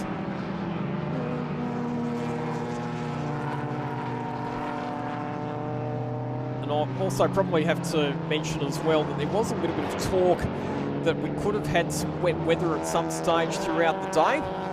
Having a look at the weather radar, there's not really any rain in the vicinity of the circuit at the moment. I'm not going to jinx it, but I reckon that we might get away with a dry race this afternoon.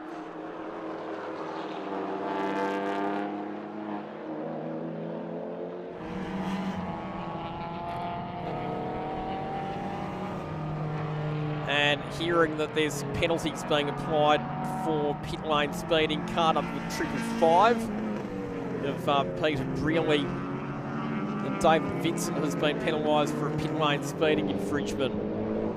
So, drive-through penalty for car number 55. And car number 17 is in the pit, so Marcus Rumbler will hand that car over to David Kruger for the run home. They will be doing a fuel top-up with that car at the moment.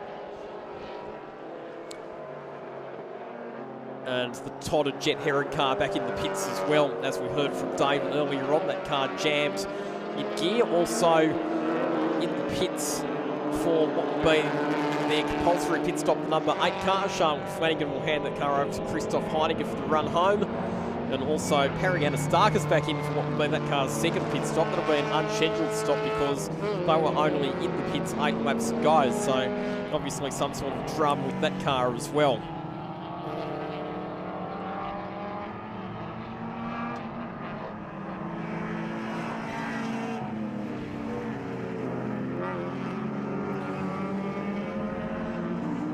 So we're starting to get a cleansed field now that most of the pit stops have taken place.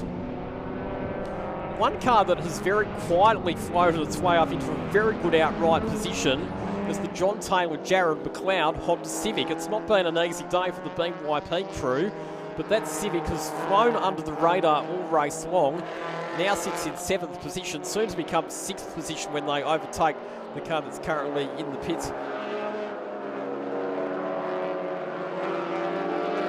And car number 44 of Matt Bolton and Chris Stannard, the Porsche 944 being warned for a breakout. It's just done a 1 minute 6.8 lap time.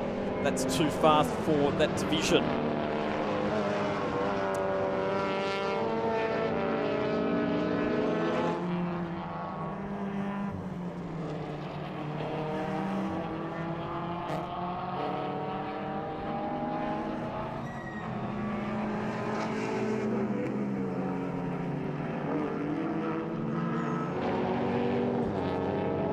Okay, so on screen at the moment, we're watching Lachlan Maneve in the Maserati Super Trofeo. Now, the key thing here is he's just managed to get ahead of Matthew Giantini, so that could be critical later on if we get a safety car once Adam Thompson pits for the number 86 car's final pit stop, because the safety car picks up the race leader, and if Adam Thompson and Daniel Kapitanovic have done their final stop and the race leader is Giantini, Maneve will be back on the lead lap, so that could turn out to be a key move. 93 laps have been completed by our race leaders, so they really need a safety car soon within the next 15 laps to get their final pit stop done to have any chance whatsoever of defending their title in the 300.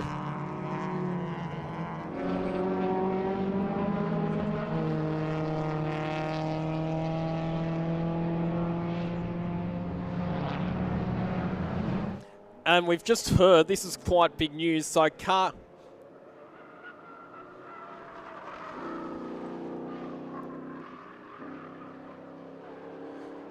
just some big news just coming through from race control. So car 7, which is the Shelley, Steve and Jake Shelley, they're not going to be happy about this, have been given a 5-lap penalty for a pit stop infringement. Also copping 5-lap penalties, car 44 of Matt Bolton and Chris Stannard, and 69 John Connolly and Phil Alexander. So 5-lap penalties coming the way of some of our key runners, and in particular with the Shelleys, I'm amazed at what has caused them to cop that penalty. Hearing from down in pit lane that the pit stop for car number 8, Charlotte Flanagan and Chris Heiniger, is nice and smooth. So we see that the penalties are now being applied to those cars on our timing system. So the Shelleys have been dropped back to 19th position with the penalty. Also the number 69 car of John Connolly and Phil Alexander. That's going to put those cars way back down the order.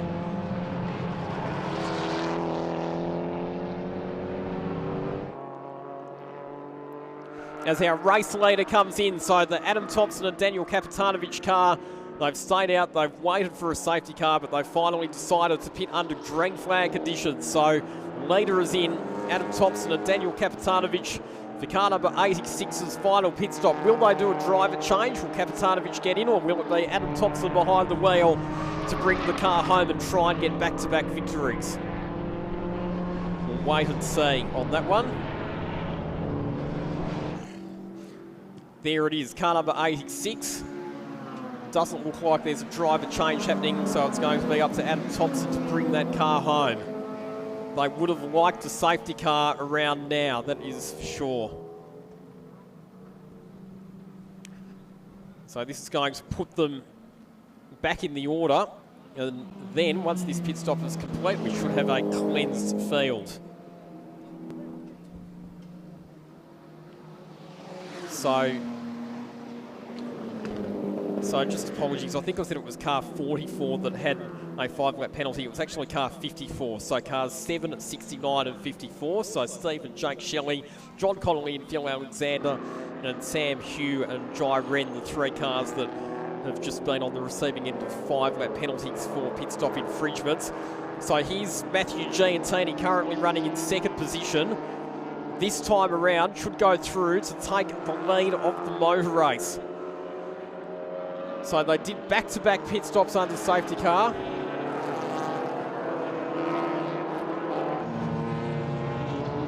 And he now floats to the top of the order. So car number 13 now goes through to take the lead.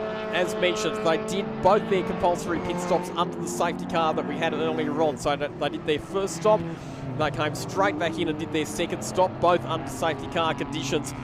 They had a drive-through penalty for pit lane speeding, but because of the advantage that they gained by taking their both their stops under safety car, it hasn't ended up costing them too badly.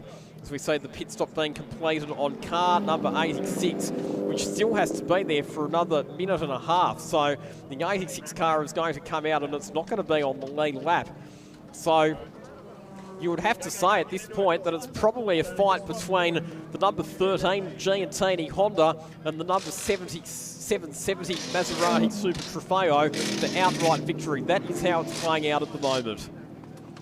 And also be interesting to see where 86 rejoins relative to the 21 entry of Brad and Tim Herring, because that's the other car that's going to be on for a podium potentially here as well. We'll know the answers to all of those questions in about 45 odd seconds time when car number 86 rejoins the race. But here is Matthew Giantini. Giantini brothers, they've come close, they've been on the podium a couple of years in a row at the Sydney 300, but they haven't quite been able to break through for that victory yet. But they now find themselves in the lead of the race with 33 laps to go, and it's a sizable advantage that they've got. 57 seconds that car is ahead of Lachlan Beneath. Now we know that Beneath's got pace, he has been fast all day long. It was a brilliant opening stint for him, and the Maserati is fast, but isn't fast enough to make up 57 seconds in 33 laps. It's going to need to be huge chunks of time that Beneath takes out of Giantini if he wants to deliver himself and Mark Hutters a race win, or they're going to need another safety car at some point.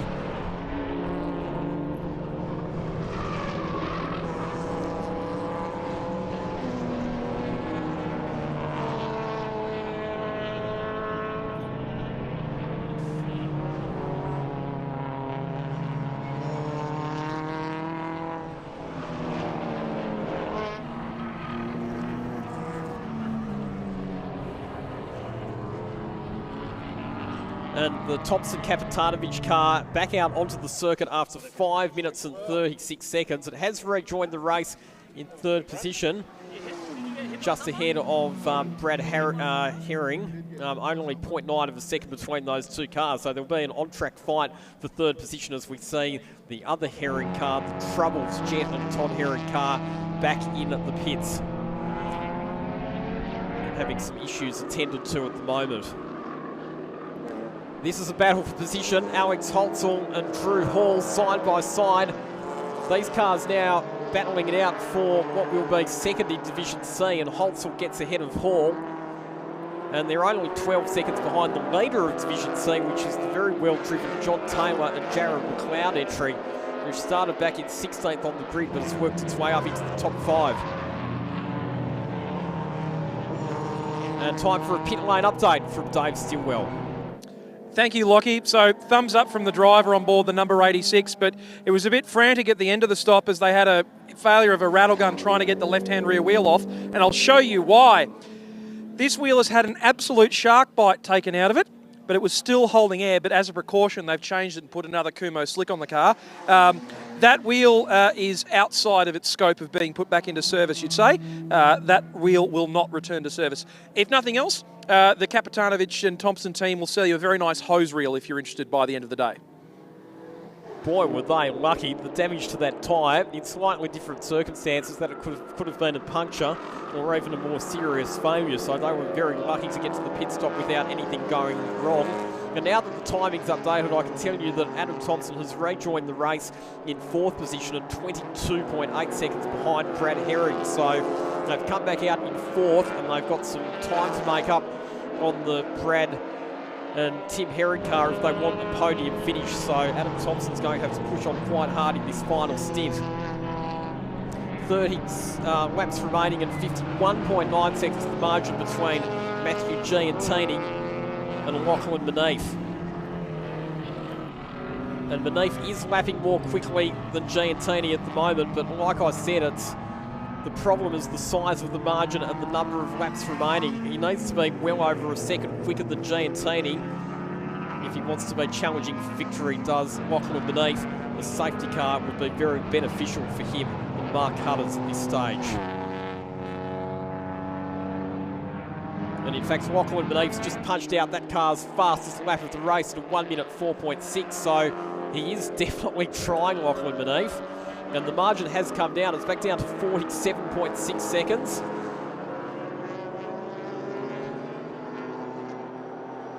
So Beneath's not going to leave anything on the table in his pursuit of this Wakefield 300 victory, that is for sure.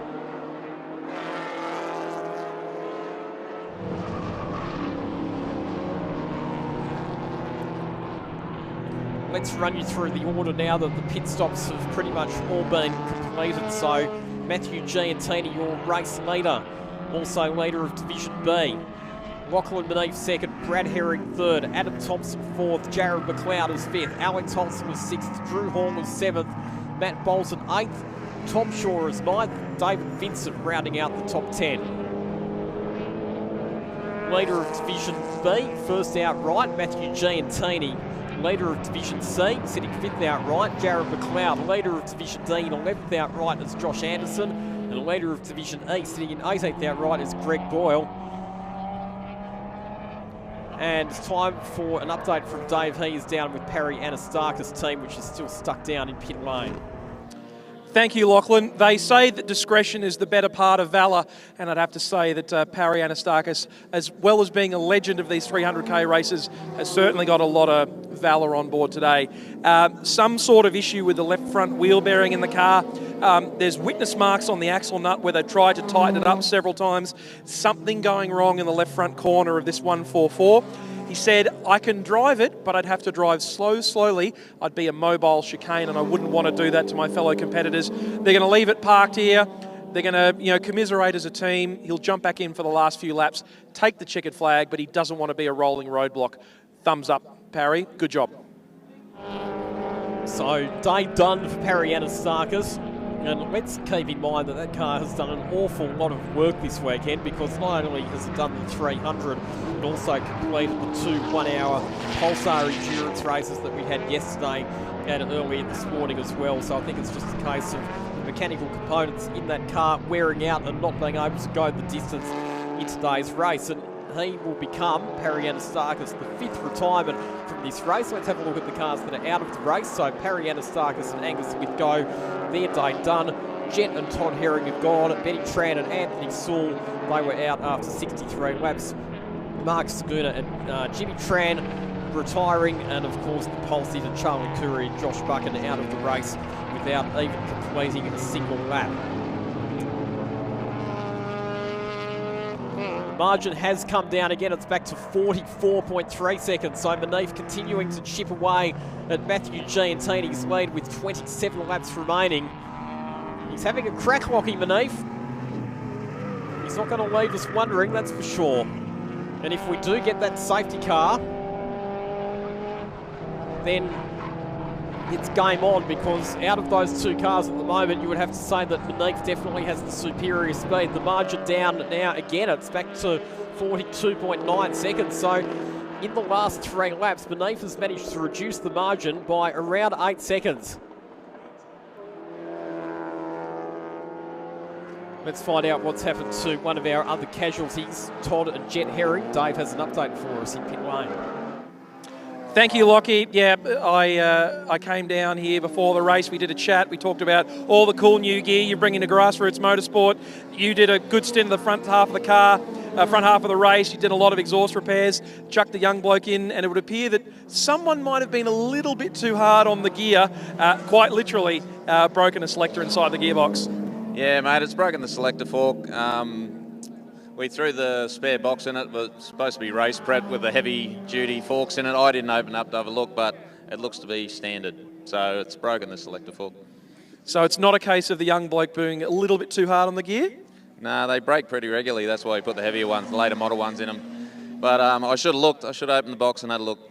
I trusted. But anyway, we're out. We're going to send him back out just so we're not DNF. I hate DNFs. So Well, it sounds like that attitude spreading up and down the lane. Your fellow competitor, Parry Anastakis, who you would have gone through in combat many times before in the 300k races, he's in the same boat. He's decided, I don't want to be a mobile chicane.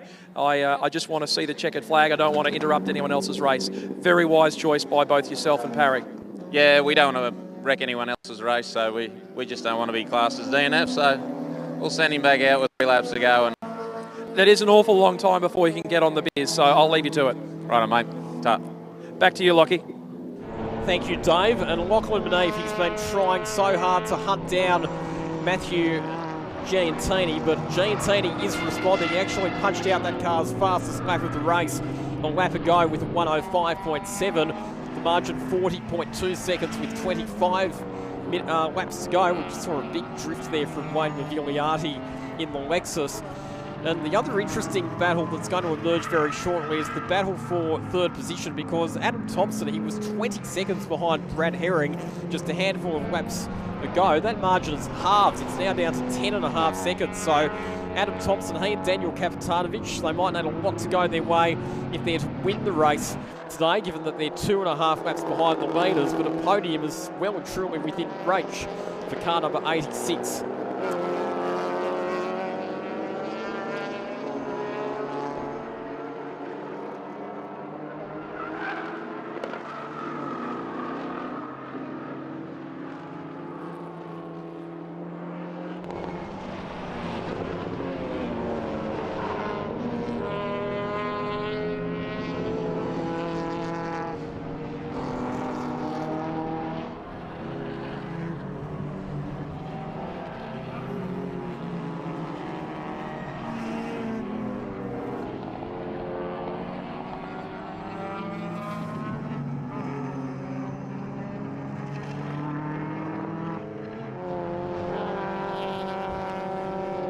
So Giantini pressing on and finding some pace in that Honda Civic as the race winds down.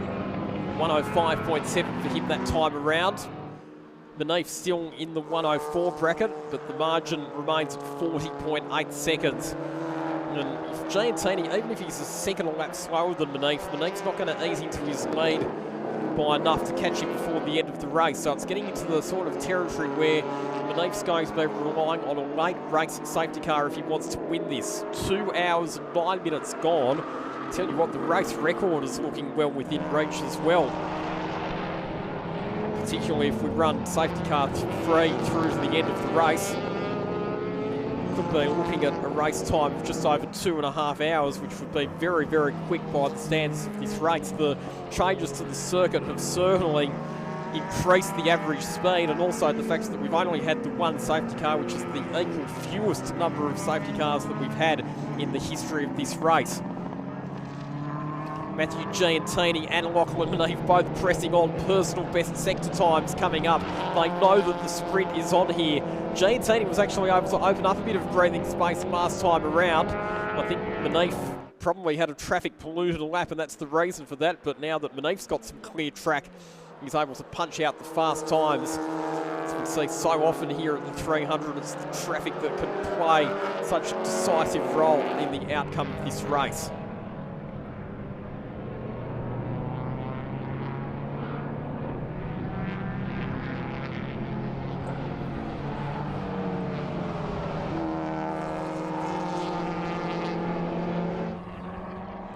On screen at the moment, our leader of Division C, the Jared McLeod and John Taylor BYP Honda Civic. Not been an easy day for the BYP crew with a couple of their cars, but this one running very strongly at the moment. In fact, they do actually have 2 cars in the top 3 in Division C, because the Drew Hall and Matt McClellan entry is currently running 3rd in Division C and 7th outright.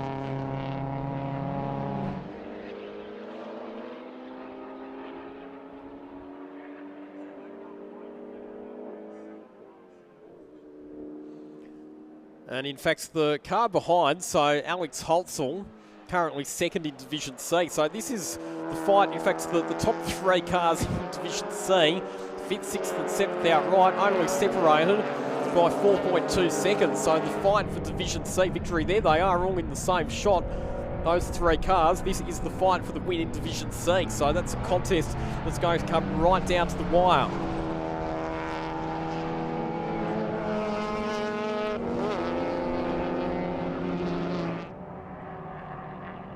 Let's check the margin first to second. It's 41.4 seconds with 21 laps remaining. So it's now looking more like 2.5 or 2 seconds a lap that Lachlan Maneef's going to need to find if he wants to win this race. We've got the Deputy.com One Raceway Mitsubishi Evo 10 back in the pits as well. Steve Shelley has come in for what will be an unscheduled pit stop for that car, out of position 16 outright. They already had a 5-lap penalty hanging over their head, and they are back in the pits. The compulsory pit stop window, incidentally, has closed at this point. Everybody had fulfilled their compulsory pit stop obligations anyway, so that's not going to be a drama as far as the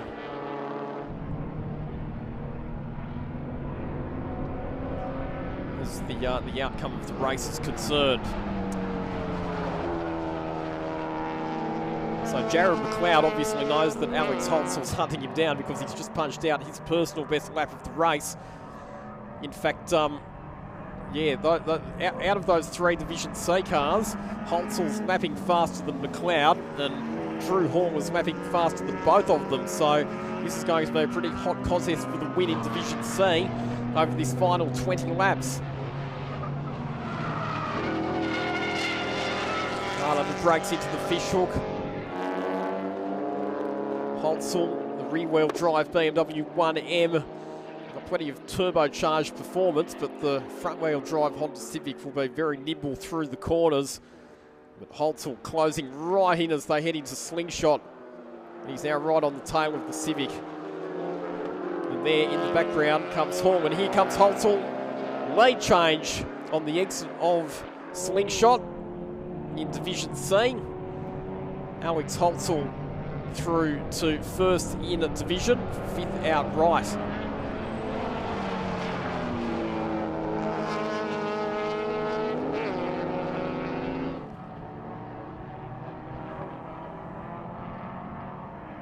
As we see that Lachlan Maneef has again punched out his car's fastest lap of the race, 104.5. That's pretty much as fast as that car is allowed to go, given that it's a Division B car, and he's got the margin to the race leader Matthew Giantini down to 39.2 seconds. Giantini also punches out his PB as we see a change in at second position in Division C, as Drew Hall gets down the inside of Jared McLeod and moves up to 6th outright, second in Division C, and sets off after the divisional leader Alex Holtzell.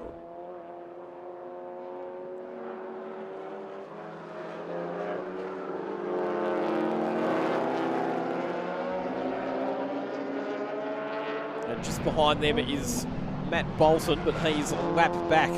And here comes Lachlan Maneef, who want to try and get past these cars very quickly.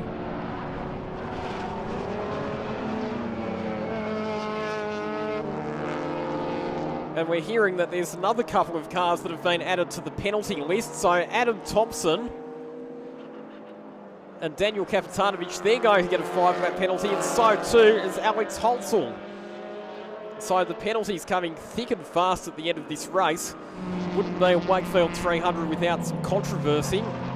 And it has erupted with more penalties being handed out to some of our front runners for pit stop infringements. I'll be interested to see exactly what it is that they've infringed in their pit stops, exactly what rule they've breached. I can't imagine that number of cars spilling fuel in pit lane, so it must be some other protocol that they've not adhered to that's resulted in that penalty. I'm also interested to see why the number 7 car of the Shelleys has come back into the pits as well. So there is our... We're hearing that they've done a front left tyre change on the Shelley car as we see the Giantini Honda Civic, that's our race leader, working its way through turn number 10. Just put a lap on Chris Heiniger. Chris Heiniger currently sitting in 22nd position overall, the car that was rebuilt overnight. And we might get some more answers about why Steve Shelley came in for that pit stop from Dave down in the pits. Thank you, Lockie. So I was down in the garage anyway. I was trying to have a chat with Jake Shelley to figure out, had the officials explain why they'd received that 5-lap penalty. He said, I can't really talk about it right now. I've got to look more into it. It appears to be something to do with how the pit stop was conducted. Now, if I get my cameraman Jake to follow me, Steve came in and was very animated about how the car was handling. There was a lot of concern about potentially the left rear of the car, but this is the left front of the car, and this is the left rear. So we've gone way beyond the surface temperature that these Yokohama Advan tyres are designed for, but they've basically stripped off the carcass. So he's had a flat spot moment that just torn it. Very lucky that that didn't tear the whole way around the tyre and start flapping around and flailing on the bodywork. That was the rear tyre. This was the front tyre that came off the car. And as you can see, it's got all this blistering on both the inside and outside edges. The centre part of the tyre is worn out, indicating that it's started to crown. So it's maybe run possibly too high a pressure out on circuit. This tyre was not far away from ending up like this one. So very lucky that Steve, being the experienced competitor he was, recognised the car wasn't doing what it needed to, came back in and changed the two left-hand side tyres. We were talking about tyre strategy forming part of your compulsory pit stop.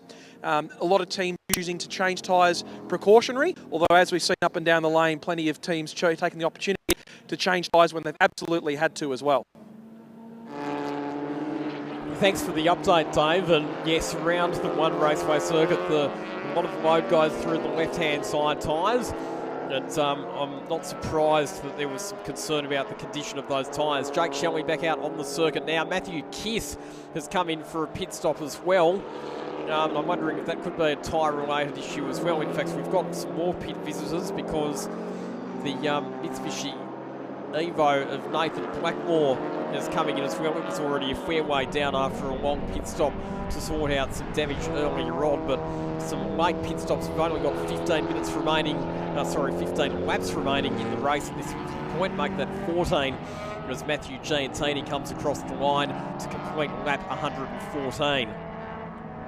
And he leads by 37.5 seconds from Lachlan Beneath, so the window of opportunity for Beneath to win at this race is rapidly fading unless we were to get a late race safety car.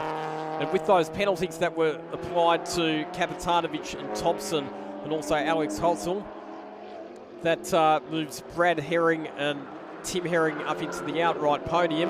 Dave has an update for us on Matthew Kiss.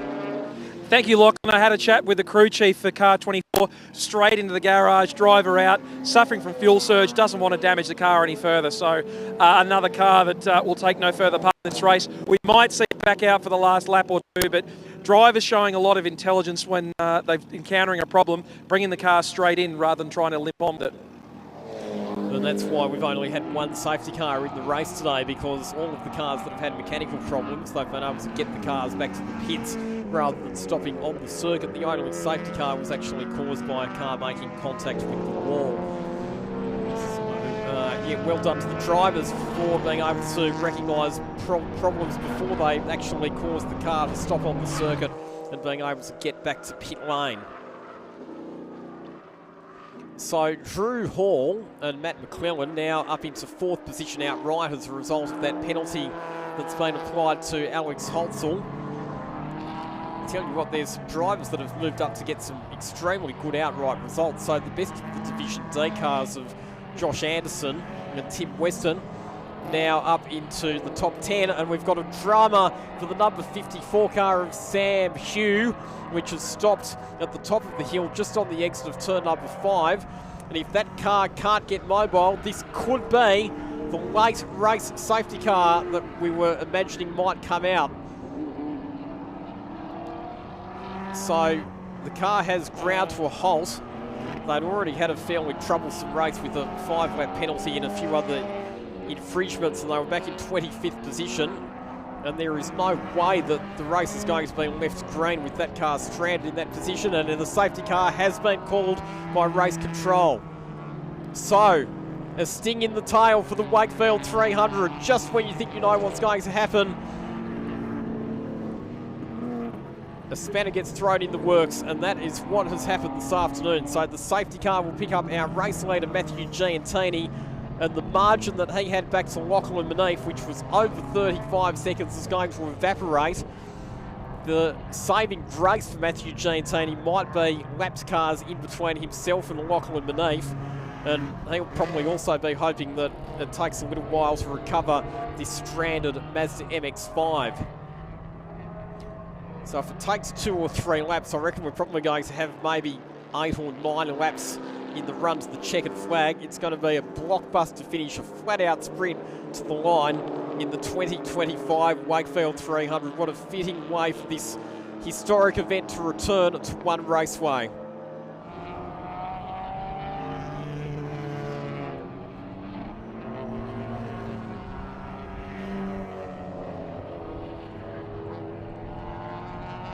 So the safety car hasn't actually picked up the race leader. They'll neutralise the field first, make sure that the situation's safe, get the recovery crews out to attend to that stranded Mazda MX-5, and then when it's safe to do so, they'll wave cars through and make sure that they get the race leader, the Giantini Honda Civic, behind the safety car.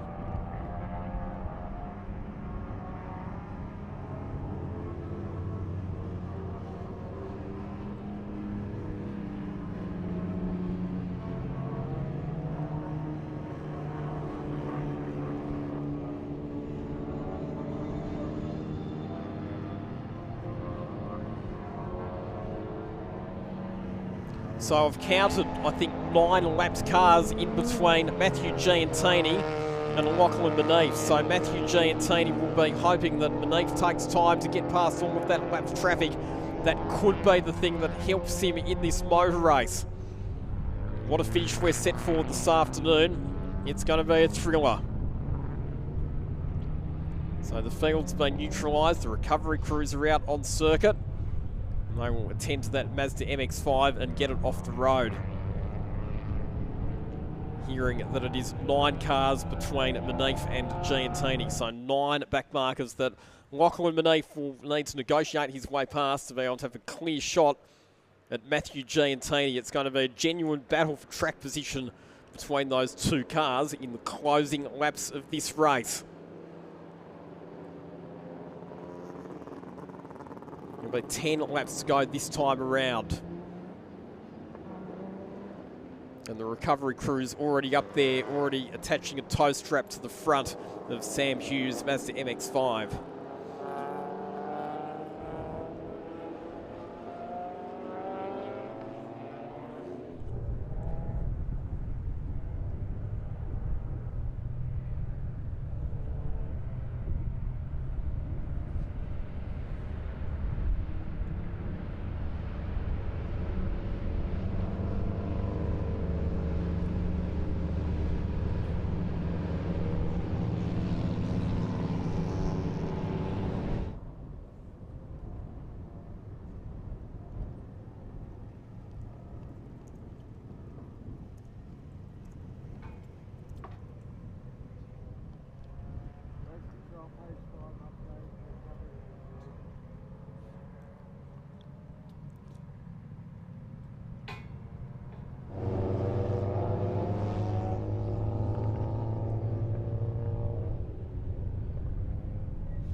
So really good job by our volunteer, or it's actually our recovery crews out there. So they've attached the tow strap to Sam Hughes' Mazda MX-5 and it's already on its way back to pit lane. So I reckon we'll probably only need to do maybe 1 more lap under the safety car after this one, and that will give us an 8-lap sprint to the checkered flags to decide the winner of the 2025 MJS Electrical Wakefield 300.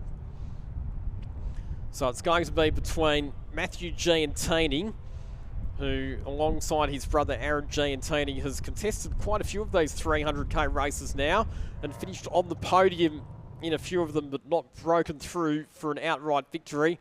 And Lachlan Beneath, a winner in National Formula Ford, a winner in National TCR, who was going to be hunting him down.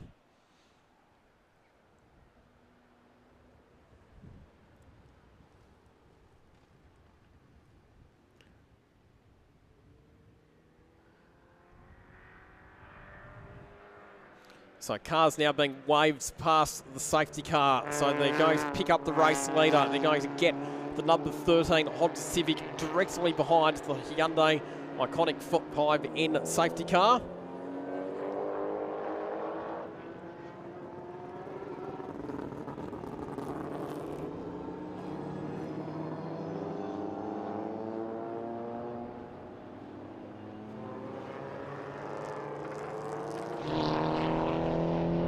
There it is, safety car in front of Giantini. In front of Giantini. 9 laps cars in between him and Lockie Manif, who's just coming out of turn number 13 now. And the key here is that at the restart, Giantini needs to floor it as soon as he can. Manif needs to be patient and not succumb to the temptation of overtaking or overlapping before the start-finish line, because if he does that, he'll receive a penalty. He's got the pace in that Maserati, he's got the straight line speed. He just needs to patiently work his way through the lap's traffic and get himself some clear track so that he can set about hunting down number 13 Honda Civic that leads this race.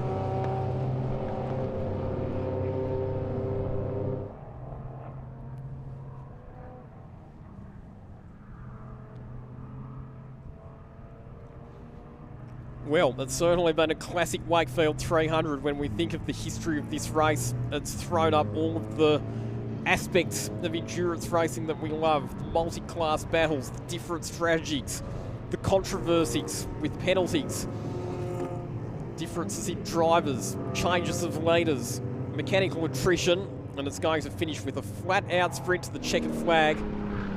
The lights are going to go out on the safety car and we'll be restarting the race this time around.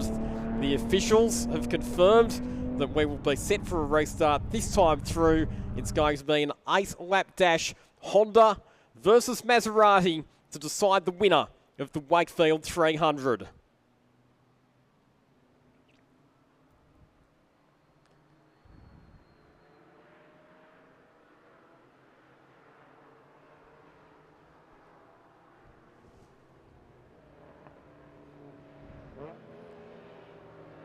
So Giantini holding the field back at the moment. He has to maintain a consistent pace. That is the rules. But he will want to get on the accelerator as quickly as he can and maximise the advantage that he has of clear track, while Lachlan Manif has to wait. Not allowed to pass any of those cars before the start-finish line. Now he could go as the green flag waves and he pulls out down the inside. Makes up a couple of positions on those laps cars straight away. He pulled out at the earliest possible moment there to grab a couple of spots, but now he's got a couple of roadblocks in front of him as Josh Anderson rounds up one of the Mazda 3s. Look at Lachlan Manif trying to pick his way through the traffic. Slices down the inside of the Ford Fiesta, and he's already done a good job of clearing a lot of those laps cars. Hearing that the number 88 Mitsubishi Evo of Nathan Blackmore is heading back out onto the racetrack, but our focus is on the battle that's happening on the racetrack at the moment as Manif slices past another one of the back markers. The key thing to watch now is going to be the difference in times between him and Matthew Giantini. There's now just 2 laps cars separating Manif from our race leader. One of those cars currently sits in an outright podium position. That is Brad Herring. So here comes Manif, he's flashing the headlights on high beam. As Brad Herring goes through on the BMW, and Manif down the inside of Herring as well.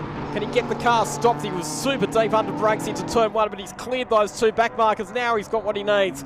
Clear track to chase down the race leader, Matthew Giantini, with 7 laps to go. 4.9 seconds the margin between the race-leading Honda and the second place Maserati.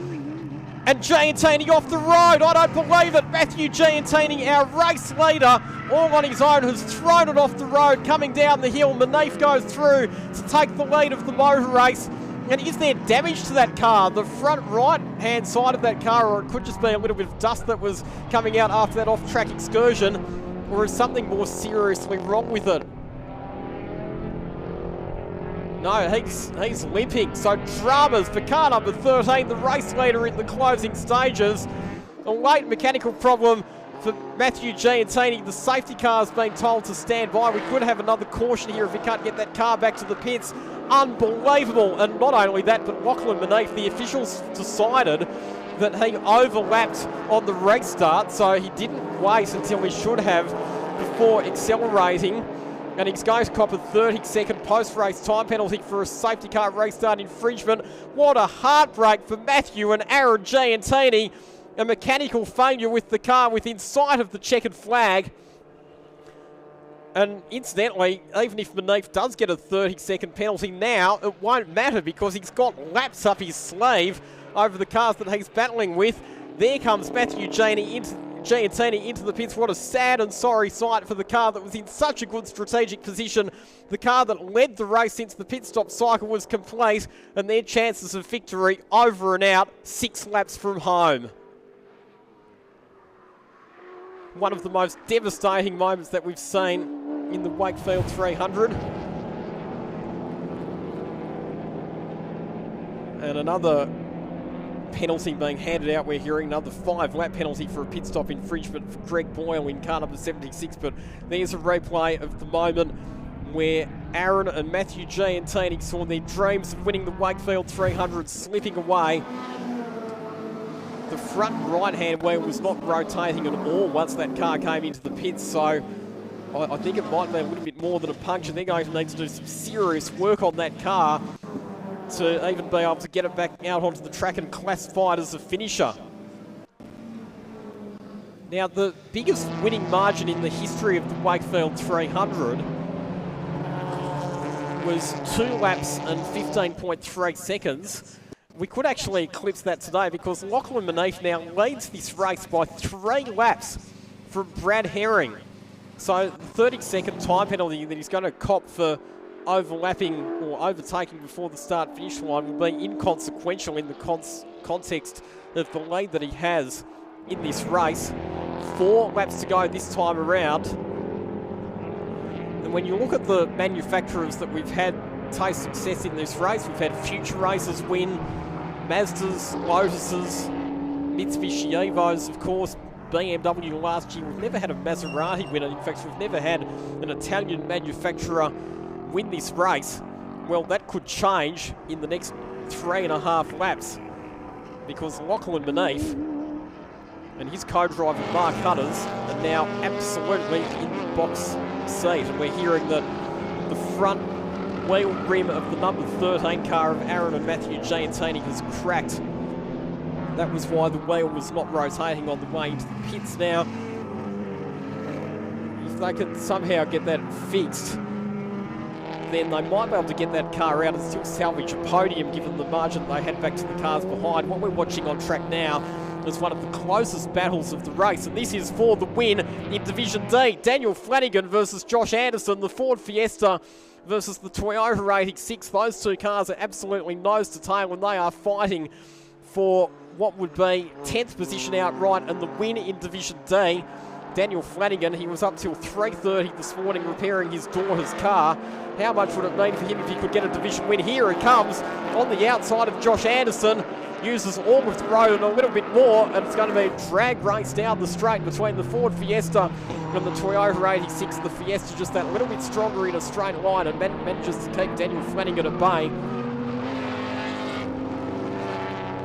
As we see that there's been a change in the outright podium because the Jared McLeod and John Taylor car, which started this race back in 16th position on the grid, has moved ahead of Drew Hall. So there's a big fight on for the outright podium as well between cars 182 and 818.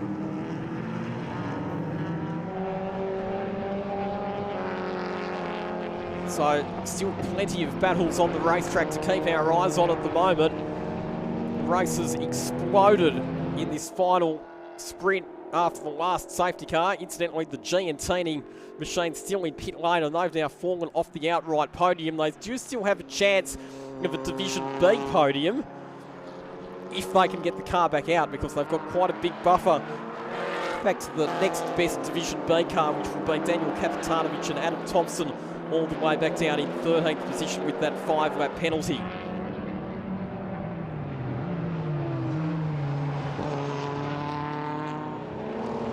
and hearing that the G&T car will not be returning to the circuit because it's a broken stub axle in the car. So day done for car number 13. What a disaster. What a heartbreaking retirement for the G&T brothers. They come so close to finally scoring themselves a 300 win, and it gets taken away from them with the catastrophic mechanical failure, literally just a handful of laps away from the checkered flag.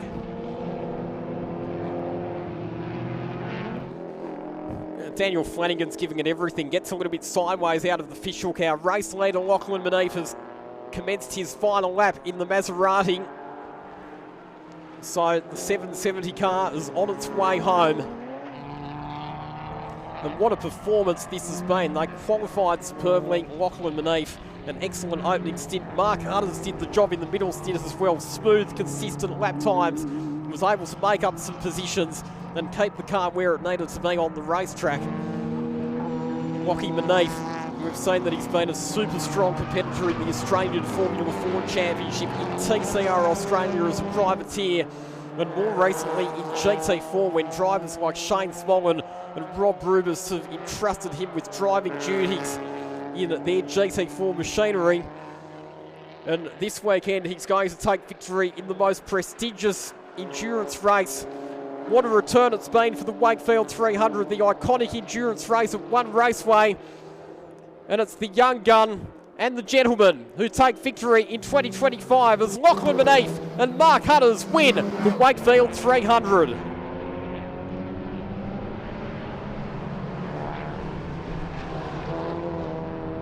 Total race time of 2 hours and 38 minutes. That is a new race record, eclipses the previous margin by over 4 minutes. And it's also a new record for the biggest winning margin in the history of the 300. Brad and Tim Herring, they will come home in second position, more than 3 laps behind our race winners. Third place on the outright podium. What a performance, coming from 16th on the grid. Jared McLeod and John Taylor in the Honda Civic. So 3 different manufacturers on the podium. Maserati get their first win in a 300. It's Mazda in second, it's Honda in third. Drew Hall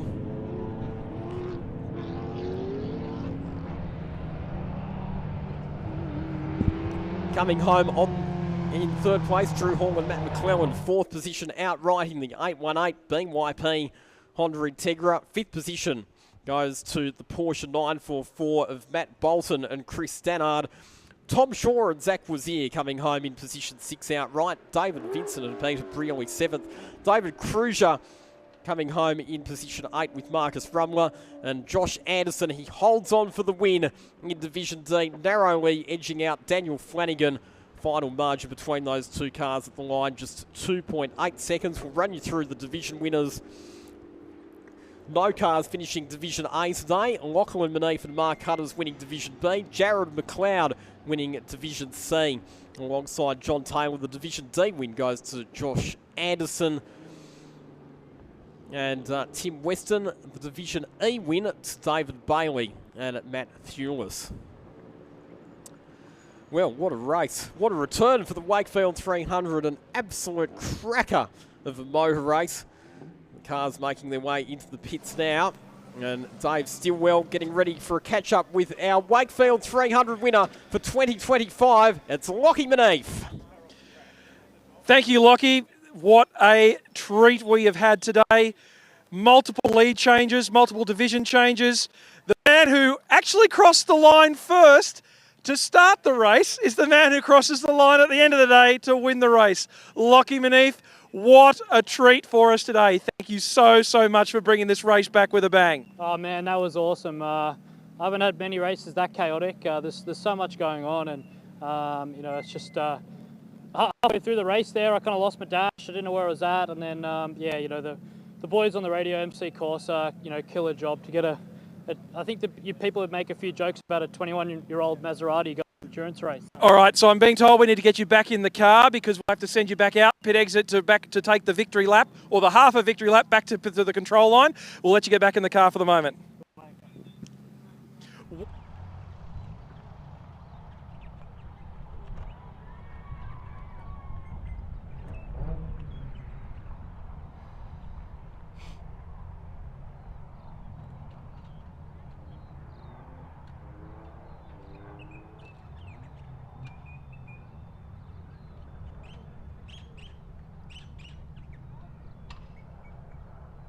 We're going to send our division winners out pit exit, and then they'll do a U-turn and come back around to the control line. So we're going to do things a little bit differently in 2025, in much the same way that the circuit's been revamped.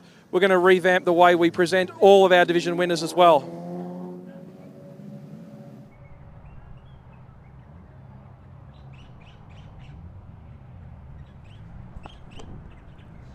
So while we wait for that to happen, let's just have a look at our final results. So Lachlan Maneef, as mentioned, that's a new record for the biggest winning margin. Even once that 30-second penalty was applied, it's still almost 3 laps that he wins the race by, which will well and truly eclipse the previous record for the biggest winning margin in Wakefield 300 history. Brad Herring coming home in position number 2, Jared McLeod in 3rd position. Drew Hall, Matt Bolton, Tom Shaw, David Vincent, David Cruiser, Josh Anderson, and I've seen that Steve Shelley's now been classified, him and Jake Shelley, in 10th position, so wondering if there was a conversation about that penalty that has resulted in it being rescinded. Wouldn't be the Wakefield 300 without a little bit of post-race discussion about such matters. But just fantastic to have this event back, but you'd have to feel for the Giantini brothers. They are a DNF. They did not get the car back out onto the racetrack, so to go from being in the box seat to win the race to not finishing it, that'll be devastating. And in the end, if the car had kept going, chances are they probably would have won once you take into account that penalty that was handed to Lachlan Maneef post-race. In fact, in the end, 24 out of the 31 stars were able to finish the race. So 7 non-finishers, the Giantini brothers, also Terry Johnson and Michael Hall, a DNF. Matthew Kiss not finishing the race. We heard about the fuel surge issues for that car. Sam Hugh and Jai Wren, the ND MX-5, which caused that late race safety car not seeing the checkered flag. Benny Tran and Anthony Sewell, their dramas well documented today. That car was a contender early on, but unfortunately bit the dust with some mechanical problems. A crash for Mark Saguna saw the car that he was sharing with Jimmy Tran retire after 38 laps. And our pole sitters Charlie Curry and Josh Buchan also not making it to the finish line. So here are our division winners all coming down onto the start-finish line. And Dave Stilwell ready to catch up with each and every one of them. Well, Lachlan, considering they were the first ones to make it to the podium presentation, thought we'd better check in with the other half of the dynamic duo that is the Thulis and Bailey car, as his co-driver comes to meet him in Division E, the number 39 BMW. What a treat, you guys. I think you broke out once, so that was enough. And at that point, you needed to look after that. Well done, Mr. Bailey. Oh, yeah, cheers. Thanks, mate. That, like, Matt done all the heavy lifting there, no Westside Arts. But, yeah, I just brought it home. Like, the comms stopped working. I'm going, I didn't know where we were on the track. And then I got a sign saying +1, so I figured, we're coming first. But I thought, I didn't know whether a lap ahead or half a straight ahead. So it was pretty, it was full on. And then towards the end, I saw him going like that, so I figured we must be going all right. So, but the old girl held in. She needs a new gearbox, I'll tell you that now. Not a problem. Well, we've already had too much of a chat to Mr. Thulis over the course this weekend, but say something nice about him just for the camera. Oh, look, he's been my co-driver for the last 10 years, and as long as I give him a bottle of water, he's happy. Well, there we go. It sounds like it's a fairly cheap rental. We'll move on to Division D, the mighty Ford Fiesta. What an absolute treat. You guys brought it home. I think we saw a couple of trips through pit lane. How was it out there today? Yeah, mate, it was awesome. The Fiesta was mint. Tim did an awesome job. It was just an awesome race. Flew by. Mad fun. Excellent. And, of course, you took care of the first part of the race. How was it out there? Yeah, those 86s were hassling us the whole time. They've got a lot more under braking and around the corners, and we had the straight line, so I just had to use that, cover those lines off and then take off on them down the straight, and it all worked out good in the end. Nothing like a bit of Ford EcoBoost power to bring home Division D. And Division C, the first and the only of our winners that's a Honda power this weekend. Come up front, guys, the number 182. We saw quite a few Hondas having mechanical difficulties out there today, but nothing for you guys in Division C. Well done, bring it home. Thank you very much. I mean, Jared's done a spectacular job in the car. Wonderful drive in his first 300 as well. You know, it's always tricky with these things. You've got a lot to contend with, from traffic to mechanical failures to you know, the occasional spin. But always worked well with the strategy, and here we are. So well done. Fantastic. So talk us through the end stint of the race. It was quite hectic to get that safety car. So just 12 or 13 laps from the end must have been a little bit of tension in the cockpit. A little bit. I honestly wasn't sure where I was on track. Like I kept asking, I just couldn't hear much. Then he said 818 was for a position or for the podium. So yeah, I don't know. He just let me buy on straight, and it worked. I got third. Nicely done. So that's given us a chance to wait for the whole crew from MC Corsa to make their way down. Lockie Manif, get in here. Bring your co-driver along. You might have to coach him on how these interview things work. We've seen this car turn up at multiple 300k events before. We've seen a number of mechanical issues hamper its progress in other events. But whatever your pro driver and the team have done, you've ironed out all the gremlins. Faultless run all day. A couple of trips through pit lane for some naughty stuff. But other than that, really, really great work out there. Lockie, talk us through the race from the start through to the end. Yeah, thanks, man. I don't know really where to start. I got a call on Wednesday. And David Trewern has been a big supporter of mine, and he unfortunately wasn't able to make it here with Mark this weekend. So thanks to him for putting me in the seat firstly. And yeah, to join with Mark was awesome. You know, not a whole heap of prep personally on my side, but yeah, you know, I guess there's an old analogy, right? Everyone goes, "Oh, my team worked so hard this weekend. We turned the car inside out," but the reality is we didn't. We didn't touch it all weekend. Just rolled out of the shop, you know, perfectly, and you know, put some new tyres on for quality, left them on for the race, and the whole race on one stint. And yeah, like, credit to Mark, you know, there was a lot of pressure on him there in the middle stint, and yeah, he did a perfect job, and you know, some really competitive lap times. You know, it's not an easy car to drive. Yeah, I think I'm pretty lost for words, but yeah, a huge ups to Adriano and the whole MC Corsa, you know, crew. They put a massive effort in, and awesome to get him a big win. Fantastic. And here's the man who took care of the lunchtime stint in the middle. Of course, you've been coming here quite a lot. You've put a whole lot of effort into trying to win one of these 300k races. And for everything to come together this weekend, this must be a huge, A, a relief, but B, such a huge sense of accomplishment for both you and the team behind the car. Yeah, absolutely. I wasn't quite expecting to be standing in this place, but in this location, but I'm certainly really pleased on the outcome. Actually, it's our second attempt in this car. First round was at Sydney 300, and we had a bit of a mechanical issue. So second time out, really happy with the way the car's going, and some adjustments. Some adjustments with ride height and seat moving around made it a little bit more comfortable. Yeah, it was good fun out there. Well, you've lived true to the motto that proper prior preparation prevents poor performance. There's another P in there, but I've taken that out to keep this broadcast PG rated. Great work to you, Lachlan. Great work to the rest of the team, and of course the co-driver, the vehicle owner. Great work. Grazie mille. Cheers, thank you. Well done, MC Corsa. Well done to Maserati. The first time, as Lachlan Mansell mentioned, that we've had an Italian mark not only win one of the 300k races, but of course win the Wakefield 300 reborn here at One Raceway. We'll take a short break down here. We'll get ready for a whole heap of podiums to be presented. Thanks to our major sponsor, MJS Electrical Products and Supplies. Ladies and gentlemen, it's now time for the podium presentation for the MJS Electrical Wakefield 300. To present the trophies to our outright place getters this afternoon, would you please make welcome Mark Saguna from our event sponsor MJS Electrical to come up on stage and present our outright trophies.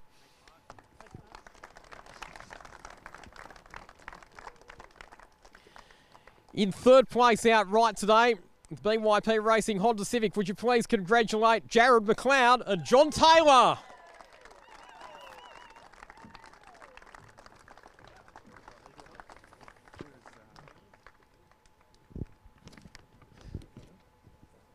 Good job, guys, from 16th on the grid up to third position outright. How was your race today?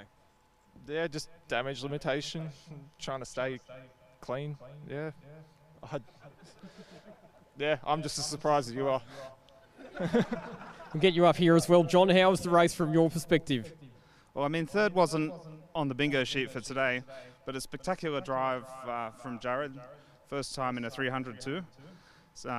Very well prepared car from BYP, so we thank them for that. And also thank you for my own team, who I defected from, for their awesome pit stop, perfectly timed, and that made all the difference. So thank you guys. Congratulations. Coming home in second place today in the Mazda MX-5, the father and son team of Tim and Brad Herring.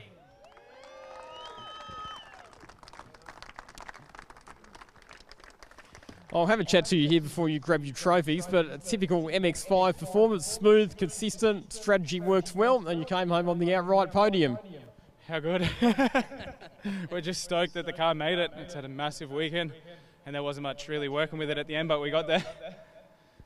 Tim, how did the race go from your perspective? Mate, it was good. It was a good day. Racing was good, and we had a ball, and happy to be here.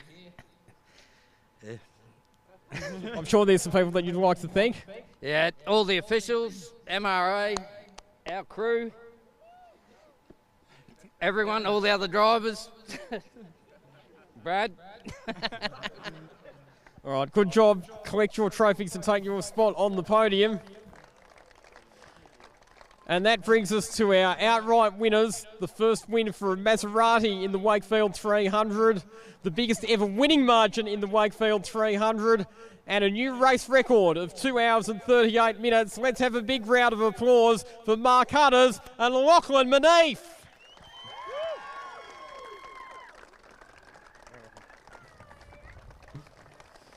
Congratulations, Mark. You've been getting plenty of seat time in the Ferrari Challenge this year. Jumped in for the 300s here at Sydney and up at Sydney and here at Wakefield Park, One Raceway. How was the race for you today? First time out, it was a lot of fun. A lot of intense overtakes and getting past. It was good fun. Great race. And Lachie Maneef, you're a last-minute call-up. Now you're standing on the top step of the podium. How are you feeling right now? Yeah, mate, it's pretty cool. I'm just thankful for David and Mark for giving me the shot. The MC Corsa crew did a flawless job on the Maserati. The race kind of fell perfectly for us. This first safety car, was really timely. We gave Mark a really good stint in the middle there, and yeah, he did an awesome job. And then, I guess it was a bit hectic at the end there. Credit to the Gantini crew. They were, right up there and unlucky at the end. But I guess a bit of fortune with the safety car, but you got to take those things. And I think we had the pace to prove, while we're up here. And yeah, again, it's just thanks to Mark and everyone. I guess thanks to the obviously Shelley family for having the investment in this circuit. And yeah, great to be here. Good stuff, guys. Collect your trophies and take your spot on the top step of the podium. Your outright race winners of the 2025 Wakefield 300.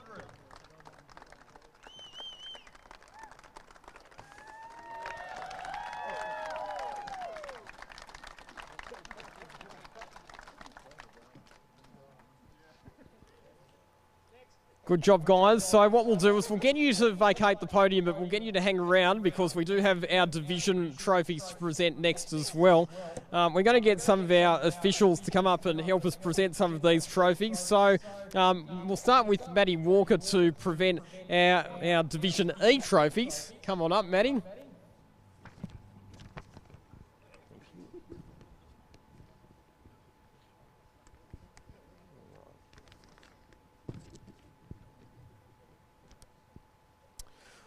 All right, so we'll start off with third place in Division E. And in the Mazda 3, it was Michael Hall and Terry Johnson.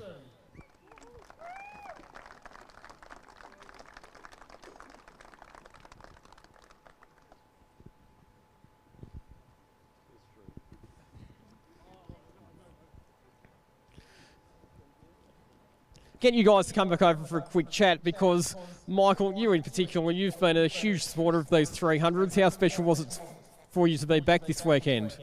It was great to be back. I think we've come fourth 15 times, but today we come third. And thank you for everyone that put up with us blocking them all day because we did actually have the slowest car here and we got a trophy.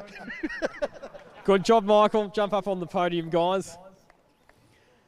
In second place, also driving a Mazda 3 for Raceway track time, would you please congratulate Jake Hextall and Ghassan Fattieri.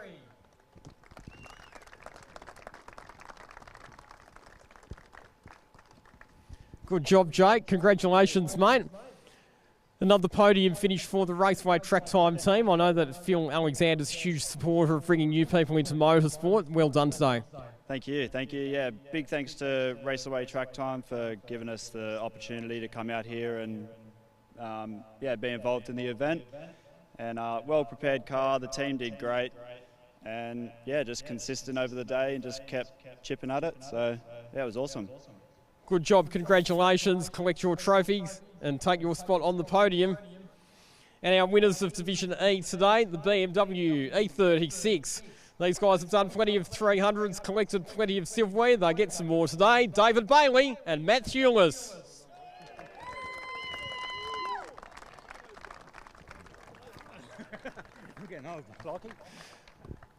Matt, you've always got plenty to say, so I'm sure you've got some comments for this afternoon.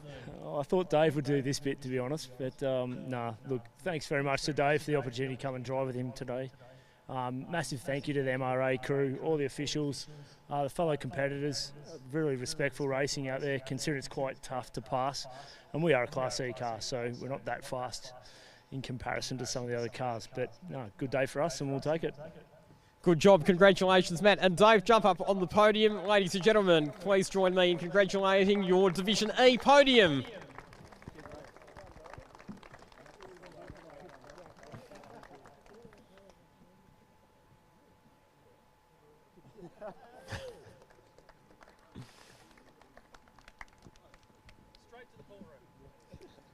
Thank you, guys. All right, as they step off the podium, we'll move on to Division D. And coming home in third place in Division D today, it was Tony Pryor and Ashwin Dial. And to present our trophies for Division D, we'll get our safety car drivers today, Brian Cawthorne, to come on up and hand out some trophies.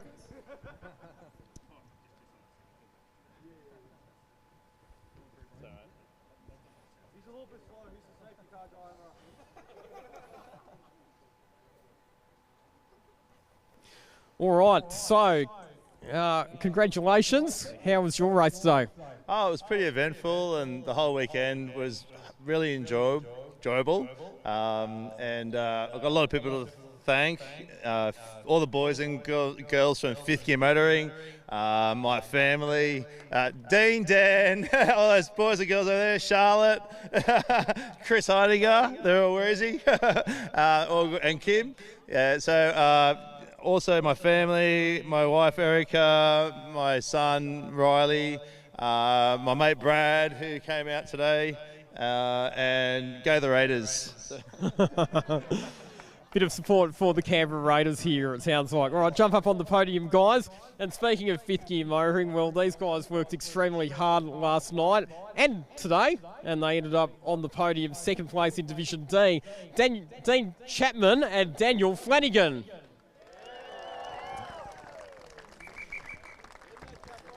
Daniel, not a bad outcome after staying up till 3:30 this morning fixing up your daughter's car and then backing up to do the race today. Well done. Yeah, we'll still be talking about that for a while.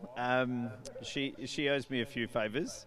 But yeah, look, we're a crew of tired guys today, and to come home with a podium and have Tony on the podium as well, and to race the guys in the Ford Fiesta, that was mega. And at the end of the race, we were carving each other up, panel swapping and all sorts of stuff, but it was nice and clean, and come home with a good result. Well done. Congratulations to you and Dean. Jump up on the podium. Brian, we'll give you your trophy. And we'll move on to our winner of Division D today, driving the mighty Ford Fiesta, also finishing up inside the top 10 outright, Tim Weston and Josh Anderson.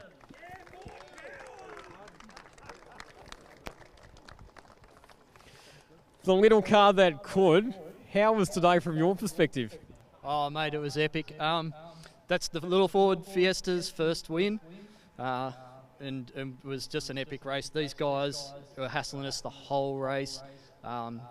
thanks to Josh, amazing co-driver, for not only for that epic drive to bring it home, but coaching me through the weekend, getting me up to speed. Our crew just nailed the pits. Everything went perfect, so had a ball. Good job. Collect your trophies. Take your spot on the top step of the podium. Ladies and gentlemen, your Division D podium for the Wakefield 300.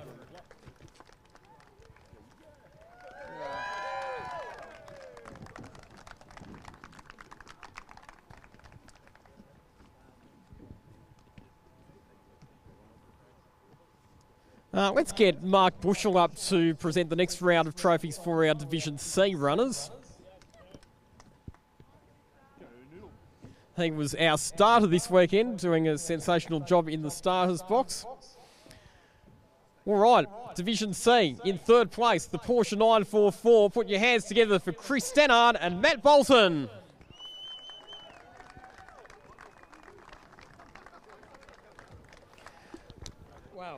Wow, you say, Chris. How was that? Oh, what a great weekend, apart from the weather. I think this is a summer sport. We had a great weekend, great competitors we've been with. How do you get up here? You have a great co-driver. And that's what I have. Thanks, mate. Well done. I'll get a quick couple of words from you as well, Matt, because you've done plenty of these 300s. How was that one for you? Fantastic. So good to be back here at One Raceway. I almost said WP. Thanks for Steve and all that crew here, all the officials, all the other competitors. Some really close, clean choreo driving out there, which was great. And big thanks to Chris, of course, for trusting me with the wonderful 944. What a car. Awesome. Go Porsche. Good job, guys. Collect your trophies. Jump up on the podium. Second place in Division C today in one of the BYP Racing Honda Integras, Drew Hall and Matt McClellan. You're flying solo on the podium today, but Drew, tremendous effort today. You're right in the thick of the action all day, and you've come away with a well-deserved division podium. Yeah, loved it. First time back at One Raceway. What a great track, and thanks to all the officials. We had a bit of a mission today. BYP had to change the brakes at the last second, change the flywheel yesterday, and we ran out of fuel 2 laps to go, so we just crawled across the line. But just love racing out there, so thanks to all my fellow competitors and the BYT team for working so hard. Well done. Collect your trophy, jump up on the podium. And the winners of Division C today, we've already had them up here because they were on the outright podium as well. Jared McLeod and John Taylor.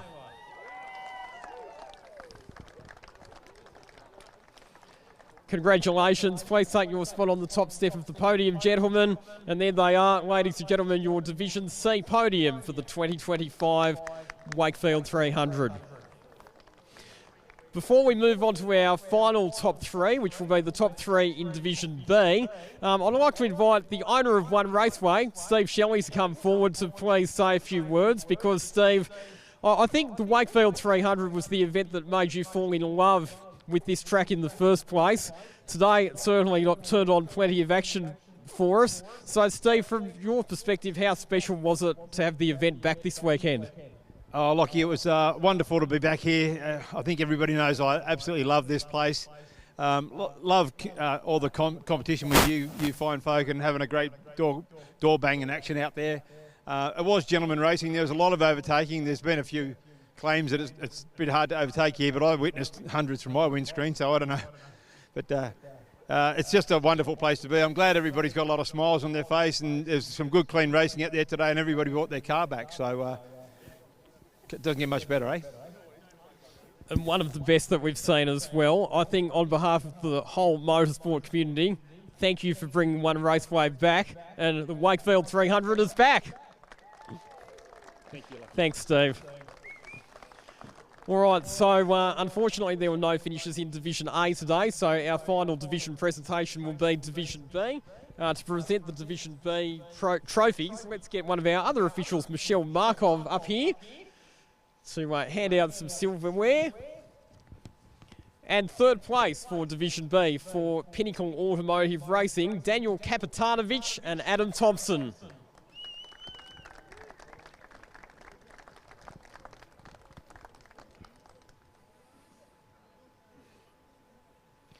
Daniel, come on over, because you guys were the defending winners, effectively, having won the event in 2022. Things didn't quite go according to plan today, but you've still ended up with some trophies. Yeah, I'd just like to thank Terry, his crew, and Steve and his crew for putting the event on.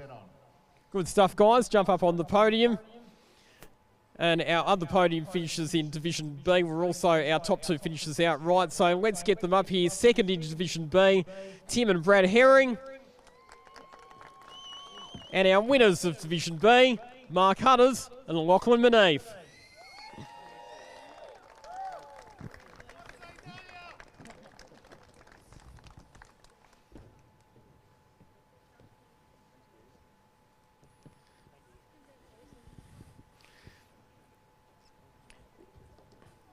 And there they are, ladies and gentlemen, our Division B podium for the Wakefield 300.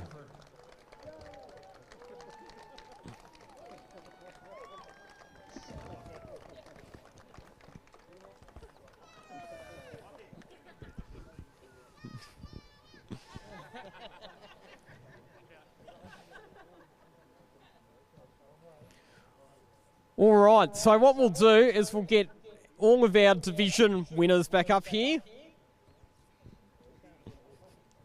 because we do have one last Wakefield 300 tradition that we need to finish up with. I can see some people heading back through the gates, and I can not possibly imagine why you would be wanting to do that right now.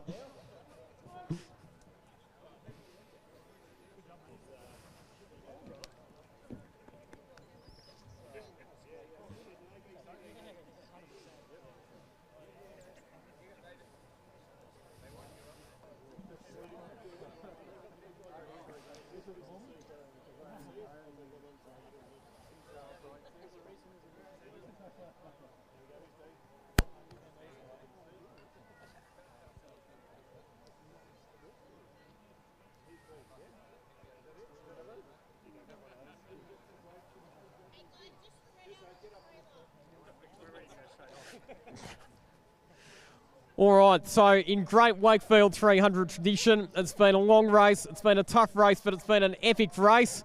But we like to conclude the formalities by announcing that it's now time for some champagne!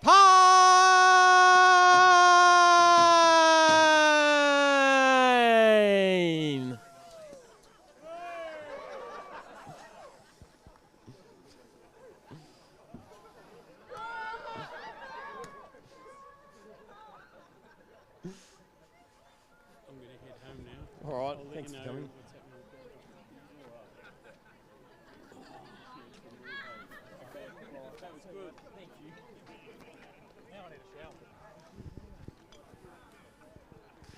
Well, that concludes all of the action at the 2025 Wakefield 300 presented by MJS Electrical. I'll bring Dave Stilwell back in with me for a wrap-up of all of the action.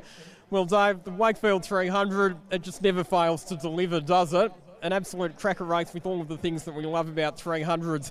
Epic strategy contests, great on-track racing among all of the different divisions, a little bit of controversy, and an absolute blockbuster finish with a flat-out sprint to the finish. Absolutely, Lachlan. You know, I reckon my step count will be well north of 15,000 for today. It wasn't just action confined to one end of the lane, it was all up and down the lane. You know, the huge rebuild story for the Fifth Gear Automotive, the Toyota 86, getting that back out on the grid. You know, some of the running repairs for some of the categories, you know, the amount of race tape, cable ties and baling twine that's been used and the in the Herring Performance Garage to get the number 79 car back out there, and then to have another problem. You know, so much hope, so much heartache. It's exactly what we see in these 300k endurance races. We saw plenty a few months ago at the Sydney 300 under lights in Sydney Motorsport Park. We saw plenty here today with the Wakefield 300 return.